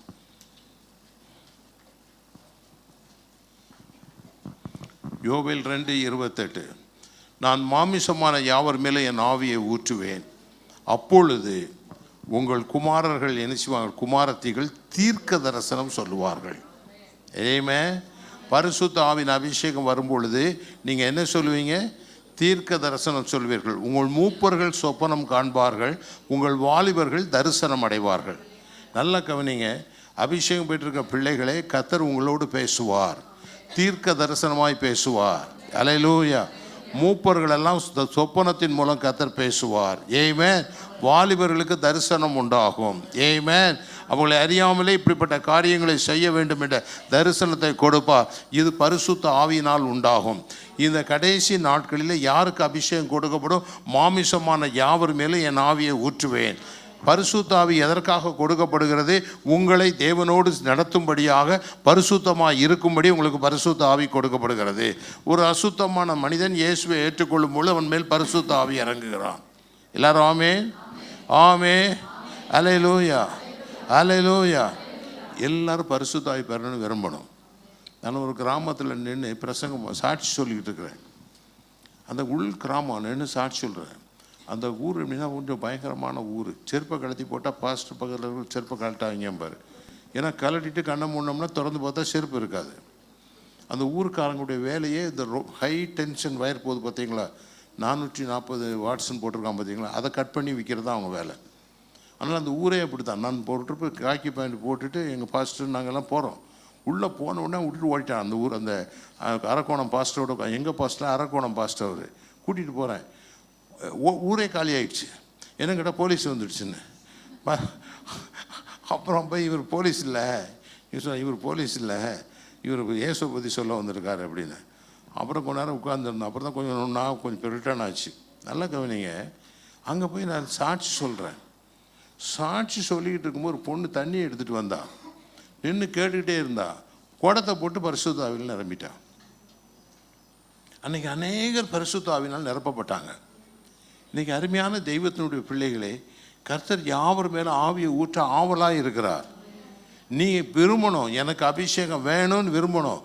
கர்த்தர் அபிஷேகத்தை கொடுக்க ஆதரித்தமாக இருக்கிறார். அல்லேலூயா. தேவன் நமக்கு கடைசி நாட்களில் கொடுத்த ஒரு பெரிய பொக்கிஷம் இந்த அபிஷேகம். இந்த அபிஷேகத்தை விரும்பணும். நானும் எனக்கு கூட விரும்பவும் இந்த அபிஷேகத்தை பெறணும்னு விரும்பணும். இந்த அபிஷேகத்துக்கு பரிசுத்த ஆவியானவருக்கு அடங்கி இருக்கணும். அவர் அடங்கி அவர் நடத்துதலுக்கு கீழ்ப்படிந்திருக்கணும். மகிமையான காரியத்தை செய்வார். அதனால் வேதம் சொல்லுது, உங்கள் குமாரரும் குமாரத்தையும் என்ன செய்வாங்க? தீர்க்க தரிசனம் உரைப்பார்கள். கர்த்தர் உங்களோட பேசுவார். உங்களுக்கு அடுத்தது என்னன்னு சொல்லுவார், நீ என்ன செய்யணும்னு சொல்லுவார், உன்னை எப்படி நடத்தணும்னு சொல்லுவார், உனக்கு என்ன பண்ணணும்னு சொல்லுவார். ஒன்றும் குழப்பமே கிடையாது. நீ ஆண்டவர் நல்ல ஆவியில் நிறைய ஜெபம் பண்ணால் நீ என்ன படிக்கணும்னு சொல்லுவார், என்ன படிக்கக்கூடாதுன்னு சொல்லுவார், உன்னால் என்ன முடியுமோ அதை செய்ய சொல்லுவார். ஒன்றும் கலக்கப்படாதீங்க. உன்னை நடத்துவதற்கு ஒரு ஆவியானவர் இருக்கிறார். ஆமென், ஆமென், அல்லேலூயா. அடுத்த வேதம் சொல்லுது, மூப்பர்கள் என்ன செய்வாங்களா? சொப்பனம் பார்ப்பார்கள், வாலிபர்கள் தரிசனம் பார்ப்பார்கள். உங்கள் எதிர்காலத்தை குறித்து நீங்கள் தரிசிக்கும்படி கர்த்தர் காரியங்களை காட்டுவார். நிச்சயமாய் கர்த்தர் உங்களை வழிநடத்த அவர்கள் இவைகளை செய்து உங்களை நடத்தி ஆசீர்வதிப்பார். இந்த மாதம் சோந்தரிக்கிற மாதம். எல்லாரும் ஆமே, ஆமே, ஆமே. கர்த்தர் ஒரு மனிதனை ஆசீர்வதித்தால் அவன் ஆசீர்வாதத்தை பெறுவான். கர்த்தர் ஈசாக்கை ஆசீர்வதித்தபடினால் அவன் விதைத்தான், 100 அத்தனையா அறுத்தான். எல்லாரும் தான் விதைச்சிருப்பான். எல்லாரும் ஊரை விட்டு காலி பண்ணி போகிறான். நல்லா கவனிங்க, இதுதான் ஆவியை நடத்துதல். ஒரு ஊரில் எல்லாரும் காலி பண்ணி போகிறான். பஞ்சம் வந்துட்டு தண்ணி இல்லைன்னு போகிறான். இவன் விதைக்கிறான். போகிறவன் என்ன சொல்லிட்டு போயிருப்பான்? முட்டாப்பே, அறிவு இருக்கிற அரிசியை சாப்பிட்றத விட்டுட்டு அதை போய் விதைச்சிக்கிட்டு இருக்கே. அவன் நான் நினைக்கிறேன் ஈசாக்கு என்ன செஞ்சுருப்பான், எல்லோரும் காலி பண்ணிட்டு போயிட்டான், எல்லாத்துலேயும் விதைச்சிருப்பான்னு நினைக்கிறேன். பக்கத்து வயல், ஈத்த வயல் எல்லாத்தையும் சேர்த்து விதைச்சிட்டான். அவன் 100 அத்தனையாக பலன் பெற்று நாளுக்கு நாள் விருத்தி அடைந்து பெரிய பணக்காரன் ஆகிட்டான். பஞ்ச காலத்தில் விதைச்சி அறுக்கிறான் 100%. விலையெல்லாம் எப்படி இருந்திருக்கும்? தானிய விலையெல்லாம் ஜாஸ்தியாக தான் இருந்திருக்கும். பாருங்கள், அவன் நல்ல வெளுத்து வந்தான். ஏன்னா கர்த்தர் ஆசீர்வதிச்சார். கர்த்தருடைய ஆசீர்வாதமே ஐஸ்வர்யத்தை தரும், வேதனை கொடுக்காது. வேதனை இல்லாத ஆசீர்வாதம் கர்த்தர் கொடுக்குற ஆசீர்வாதம். எல்லாருமே இன்றைக்கு கர்த்தர் உங்களை ஆசீர்வதிக்க விரும்புகிறார். உங்களை சோந்தரிக்கும்படி விரும்புகிறார். உங்கள் நன்மைகளை நீங்கள் பெற்று வாழ வேண்டும் என்று விரும்புகிறார். எல்லாரும் ஆமோஸ் தீர்க்க தரிசன புஸ்தகம் 9ஆம் அதிகாரம் 12 15 வரை வாசித்து முடிப்போம். அந்நாளிலே விழுந்து போன தாவீதின் கூடாரத்தை நான் திரும்ப எடுப்பித்து அதன் திறப்புகளை அடைத்து அதில் பழுதாய் போனதை சீர்படுத்தி பூர்வ நாட்களில் இருந்தது போல அதை ஸ்தாபிப்பேன் என்று இதை செய்கிற கர்த்தர் சொல்லுகிறார். முதலாவது உங்கள் திறப்புகளை அடைப்பார். ஆமென். இரண்டாவது பழுது பார்ப்பார். பூர்வ காலத்தை இருந்தது போல அதை ஸ்தாபிப்பார். ஆமென். நல்லா கேட்டவங்க, இந்த மாதத்தில் உங்களை ஸ்தாபிப்பார். மறுபடியும் புத்திரராய் ஸ்தாபிப்பார். அடுத்த வசனம் பாருங்க. இதோ உழுகிறவன் அறுக்கிறவனையும் திராட்சை பழங்களை ஆலையாடுகிறவன் விதைக்கிறவனையும் தொடர்ந்து பிடித்து பர்வதங்கள் திராட்சை ரசமாய் வடுகிறதும் மேடுகள் எல்லாம் கரைகிறதுமான நாட்கள் வரும் என்று கர்த்தர் சொல்லுகிறார். எங்கும் திராட்சை ரசம் அப்படியே ஓடுற மாதிரி நாட்கள் வரும்ங்கிறார். அடுத்த வசனம். என் ஜனமாகிய இஸ்ரவேலின் சிறையிருப்பை திருப்புவேன். அவர்கள் பாழான நகரங்களை கட்டி அவைகளில் குடியிருந்து திராட்சை தோட்டங்களை நாட்டி அவைகளுடைய பழ ரசத்தை குடித்து தோட்டங்களை உண்டாக்கி அவைகளின் கனிகளை புசிப்பார்கள். ஆமென். பாழாய் கிடந்த இடங்கள்லாம் கட்டப்படும். ஆமென். திராட்சை தோட்டங்கள் நட்டப்படும். பழங்கள் என்ன செய்யும்? மரங்களை நட்டு அதன் பழங்களை புசிப்பாங்க, கனிகளை புசிப்பாங்க. அடுத்த வசனம். அவர்களை அவர்கள் தேசத்திலே நாட்டுவேன். நான் அவர்களுக்கு கொடுத்த தேசத்தில் இருந்து அவர்கள் இனி பிடுங்கப்படுவதில்லை என்று உன் தேவனாகிய கர்த்தர் சொல்லுகிறார் என்றார். நான் தேசத்தை மறுபடியும் கொடுக்க போகிறேன். மறுபடியும் நீங்கள் நாட்டப்பட போகிறீங்க. நான் பிடுங்க மாட்டேன். நான் உங்களுக்கு பிடுங்க மாட்டேன். ஏன் இவங்க அந்த தேசத்தை விட்டு போனாங்க? கர்த்தருக்கு விரோதமாக பாவம் செய்ததுனால. இன்றைக்கி நீங்கள் யாராக இருந்தாலும் சரி, இந்த மாதம் சுதந்திரிக்கக்கூடிய மாதம், நன்மைகளை பெறுகிற மாதம். கர்த்தரை நோக்கி பார்த்த, ஆண்டவரே என் வாழ்க்கையில் என்ன காரியங்களை சரி செய்யணும், செய்ய ஆயத்தமாக இருக்கிறேன். ஆவியானவரை என்னை நடத்தும் என்று கேளுங்க. ஆவியானவரை துக்கப்படுத்தக்கூடாது, அவரை व्यसனப்படுத்தக்கூடாது, அவர்கிட்ட பொய் சொல்லக்கூடாது என்றெல்லாம் வேதத்தில் தெளிவாக எழுதப்பட்டிருக்கிறது. அவர் 24 மணி நேரம் உங்களோடு இருக்கிறவர். அல்லேலூயா. ஏதோ தேவாலயத்தில் மட்டும் இருக்கிறவரில் எப்போதும் நீங்கள் அவரோடு நல்ல உறவு வைத்து கொண்டால் அவர் உங்களை சரியான பாதையில் நடத்துவார். எல்லாரும் ஆமே ஆமே அல்லேலூயா. அவர் உங்களுக்கு தீமைக்கு விலக்கி உங்களை பாதுகாப்பார். அல்லேலூயா. நீங்கள் போக வேண்டிய வழியில் நடத்துவார். எல்லாரும் ஆமே ஆமே அல்லேலூயா. உங்கள் வாழ்க்கை அமைதலாய் போக கர்த்தர் உதவி செய்வார். எல்லாரும் ஆமே. எல்லாரும் இருக்கிற இடத்துல கண்களை மூடுவோம். Thank you Lord. உமக்கு நன்றி நன்றி நன்றி நன்றி. உள்ளத்தில் சொல்லுங்கள், ஆசீர்வாதத்தை சுதந்திரிக்கணும்னு வாஞ்சிக்கணும். ஆமென். இன்னைக்கு ஆசீர்வாதத்தை நான் சுதந்திரிக்கணும்னு வாஞ்சிக்கணும். அல்லேலூயா. கர்த்தர் என்னை நன்மையினால் நிரப்புகிற தேவன். எல்லாரும் ஆமென். அல்லேலூயா அல்லேலூயா அல்லேலூயா.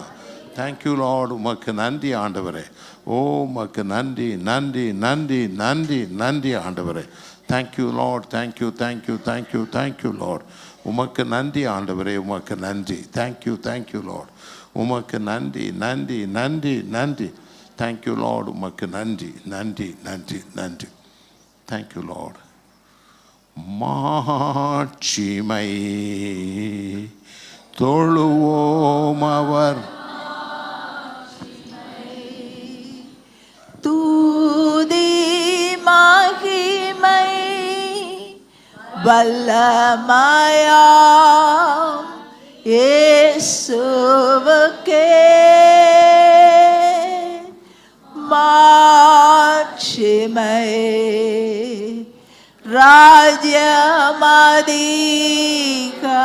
ராஜ்யமதிகாரம் பாய்கின்றதே தம்மக்கட்கே கீதத்தோடே இயேசு நாமம் மேலாகவே உயர்த்திடுவோம்.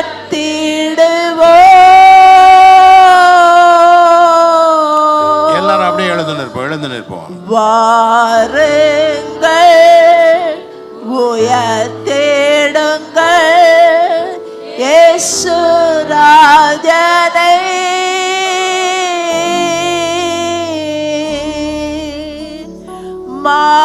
மாட்சிமை தொழுவோம் அவர் மாட்சிமை. மரித்தாரவர் மகிமை நிறை ராஜா என்றே. மரித்தாரவர் மகிமை நிறை ராஜா என்றே.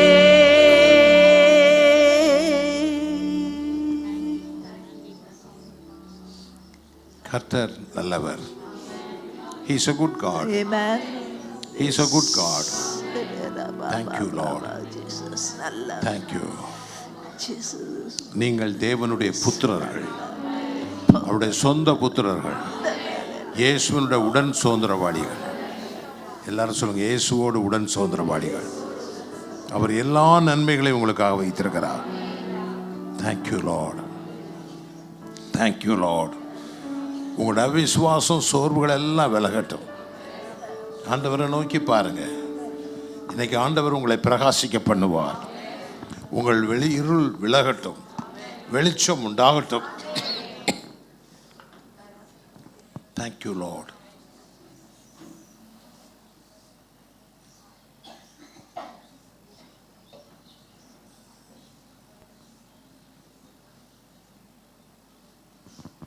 Thank you master. நன்றி நன்றி. கிறிஸ்துவின் அன்பு இணையற்றது. அந்த அன்பின் பிரசன்னத்தில் நீங்கள் நிற்கிறீங்க. அவர் உங்களை அன்பினால் நிரப்புகிறார். நான் உன்னை விட்டு விலகுவதில்லை, உன்னை கைவிடுவதில்லை. நான் உன்னை விட்டு விலகுவதில்லை, உன்னை கைவிடுவதில்லை. கலங்காதே, கலங்காதே, திகையாதே. நான் உன் தேவன். கர்த்தர் உங்களை ஒவ்வொருவரை பார்த்து பேசுகிறார். மகளே, உன்னை பார்த்து பேசுகிறார். நான் உன் தேவன். மகனே, உன்னை பார்த்து பேசுகிறார். நான் உன் தேவன். நான் உன்னை விட்டு விலகுவதில்லை, கைவிடுவதுமில்லை. ஓ ஓ ரபா தேங்க்யூ தேங்க்யூ லார்ட், தேங்க்யூ. இயேசுவின் அன்பு இணையற்றது. தேவன் உங்களை நேசிக்கிறார். உடைய அன்பு உங்களை மூடிக்கொண்டே இருக்கிறது. அன்பு மூடிக்கொண்டே இருக்கிறது. கலங்காதே, திகையாதே. அவர் உன்னை அரவணைக்கிறார். உன்னை விடுதலையாக்கும்படி, உன் கட்டுகளை உடைக்கும்படி, உன்னுடைய எல்லா கெட்ட பழக்கத்தில் இருந்தோம் உன்னை தூக்கி எடுக்கும்படி ஒரு புதிய கிருபை உன் மேலே இறங்குகிறது. பெற்றுக்கொள், பெற்றுக்கொள், பெற்றுக்கொள், பெற்றுக்கொள். Receive it. ஹல்லேலூயா. விட முடியாத காரியங்களை விட வைக்கிற தேவன், கட்டுகளை உடைக்கிற தேவன் நம்முடைய தேவன். ஹல்லேலூயா, ஹல்லேலூயா, ஹல்லேலூயா, ஹல்லேலூயா. எல்லாரும் ஆண்டவரை பாருங்க. நீ நடத்தும் ஆண்டவரே, என்னோடு பேசும்னு சொல்லுங்க. என்னோடு பேசும். Hallelujah. Thank you Lord, thank you. பேதுரோடு பேசின தேவன், பரிசுத்த பவுலோடு பேசின தேவன் உங்களோடு பேசுவார். உங்களோடு பேசுவார். உங்கள் சத்தத்தை கேட்கும்படி செய்வார். Thank you, thank you Lord. Hallelujah, hallelujah, hallelujah, hallelujah, hallelujah, hallelujah, hallelujah. தேவ அன்பு இந்த அறை முழுவதும் நிரம்பி இருக்கிறது. அதை உணரும்படி கர்த்தரை சோதனம் பண்ணுங்க. சோதனம் மட்டும் பண்ணுங்க. சோதனம் மட்டும் பண்ணுங்க. அந்த அன்பை உணரும்படி சோதனம் பண்ணுங்க. சோதனம் என்று சொல்லுங்க. சோதனம் என்று சொல்லுங்க. ஓ சோதனம் என்று சொல்லுங்க. ஓ சோதனம் என்று சொல்லுங்க. ஓ சோதனம் மட்டும் சொல்லுங்க. ஓ ரபாலா.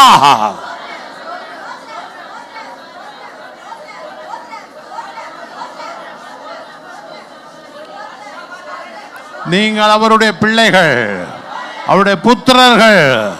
புத்திரர்கள் எல்லாரும் சொல்ல, நான் அவருடைய புத்திர. அவரோடு இயேசுவோடு உடன் சுதந்திரவாளி. இயேசுவோடு உடன் சுதந்திரவாளி. என்னை கர்த்தர் நன்மையினால் நிரப்புவார். நான் எல்லாவற்றையும் சுதந்திரித்துக் கொள்வேன். எல்லாவற்றையும் சுதந்திரித்துக் கொள்வேன். கர்த்தர் சுதந்திரத்தை கொடுப்பார். ஹல்லேலூயா, ஹல்லேலூயா, ஹல்லேலூயா, ஹல்லேலூயா. தொடர்ந்து உமது பிரசன்னம் இருக்கட்டும் ஆண்டவரே. Thank you Lord. பரலோகத்தின் நல்ல தகப்பனே, இந்த நாளிலே பிள்ளைகளை ஆசீர்வதித்து அவருடைய நன்மைகள் எல்லாம் சுதந்திரித்து கொள்ளும்படி அவருடைய கண்களை திறந்தருளுவீராக. அவருடைய ஆசீர்வதிக்க வேண்டும்படி செபிக்கிறேன். தேவ கிருபை, தேவ இரக்கம், தேவ அன்பின் பரிசுத்த பிரசனம் மட்டும் ஒவ்வொரு பிள்ளைகள் மேல் தங்கி அவர்களை ஆசீர்வதித்து பலப்படுத்தும். இந்த மார்ச் மாதம் அவர்களுக்கு ஆசீர்வாதமாக இருக்கட்டும். அநேக நன்மைகளை சுதந்திரித்து ஏப்ரல் 1ஆம் தேதி சாட்சியாய் இருக்கட்டும். கர்த்தர் வழி நடத்தும். ஆசீர்வதியும். இயேசுவின் மூலம் கேட்கிறோம் பிதாவே. ஆமென்.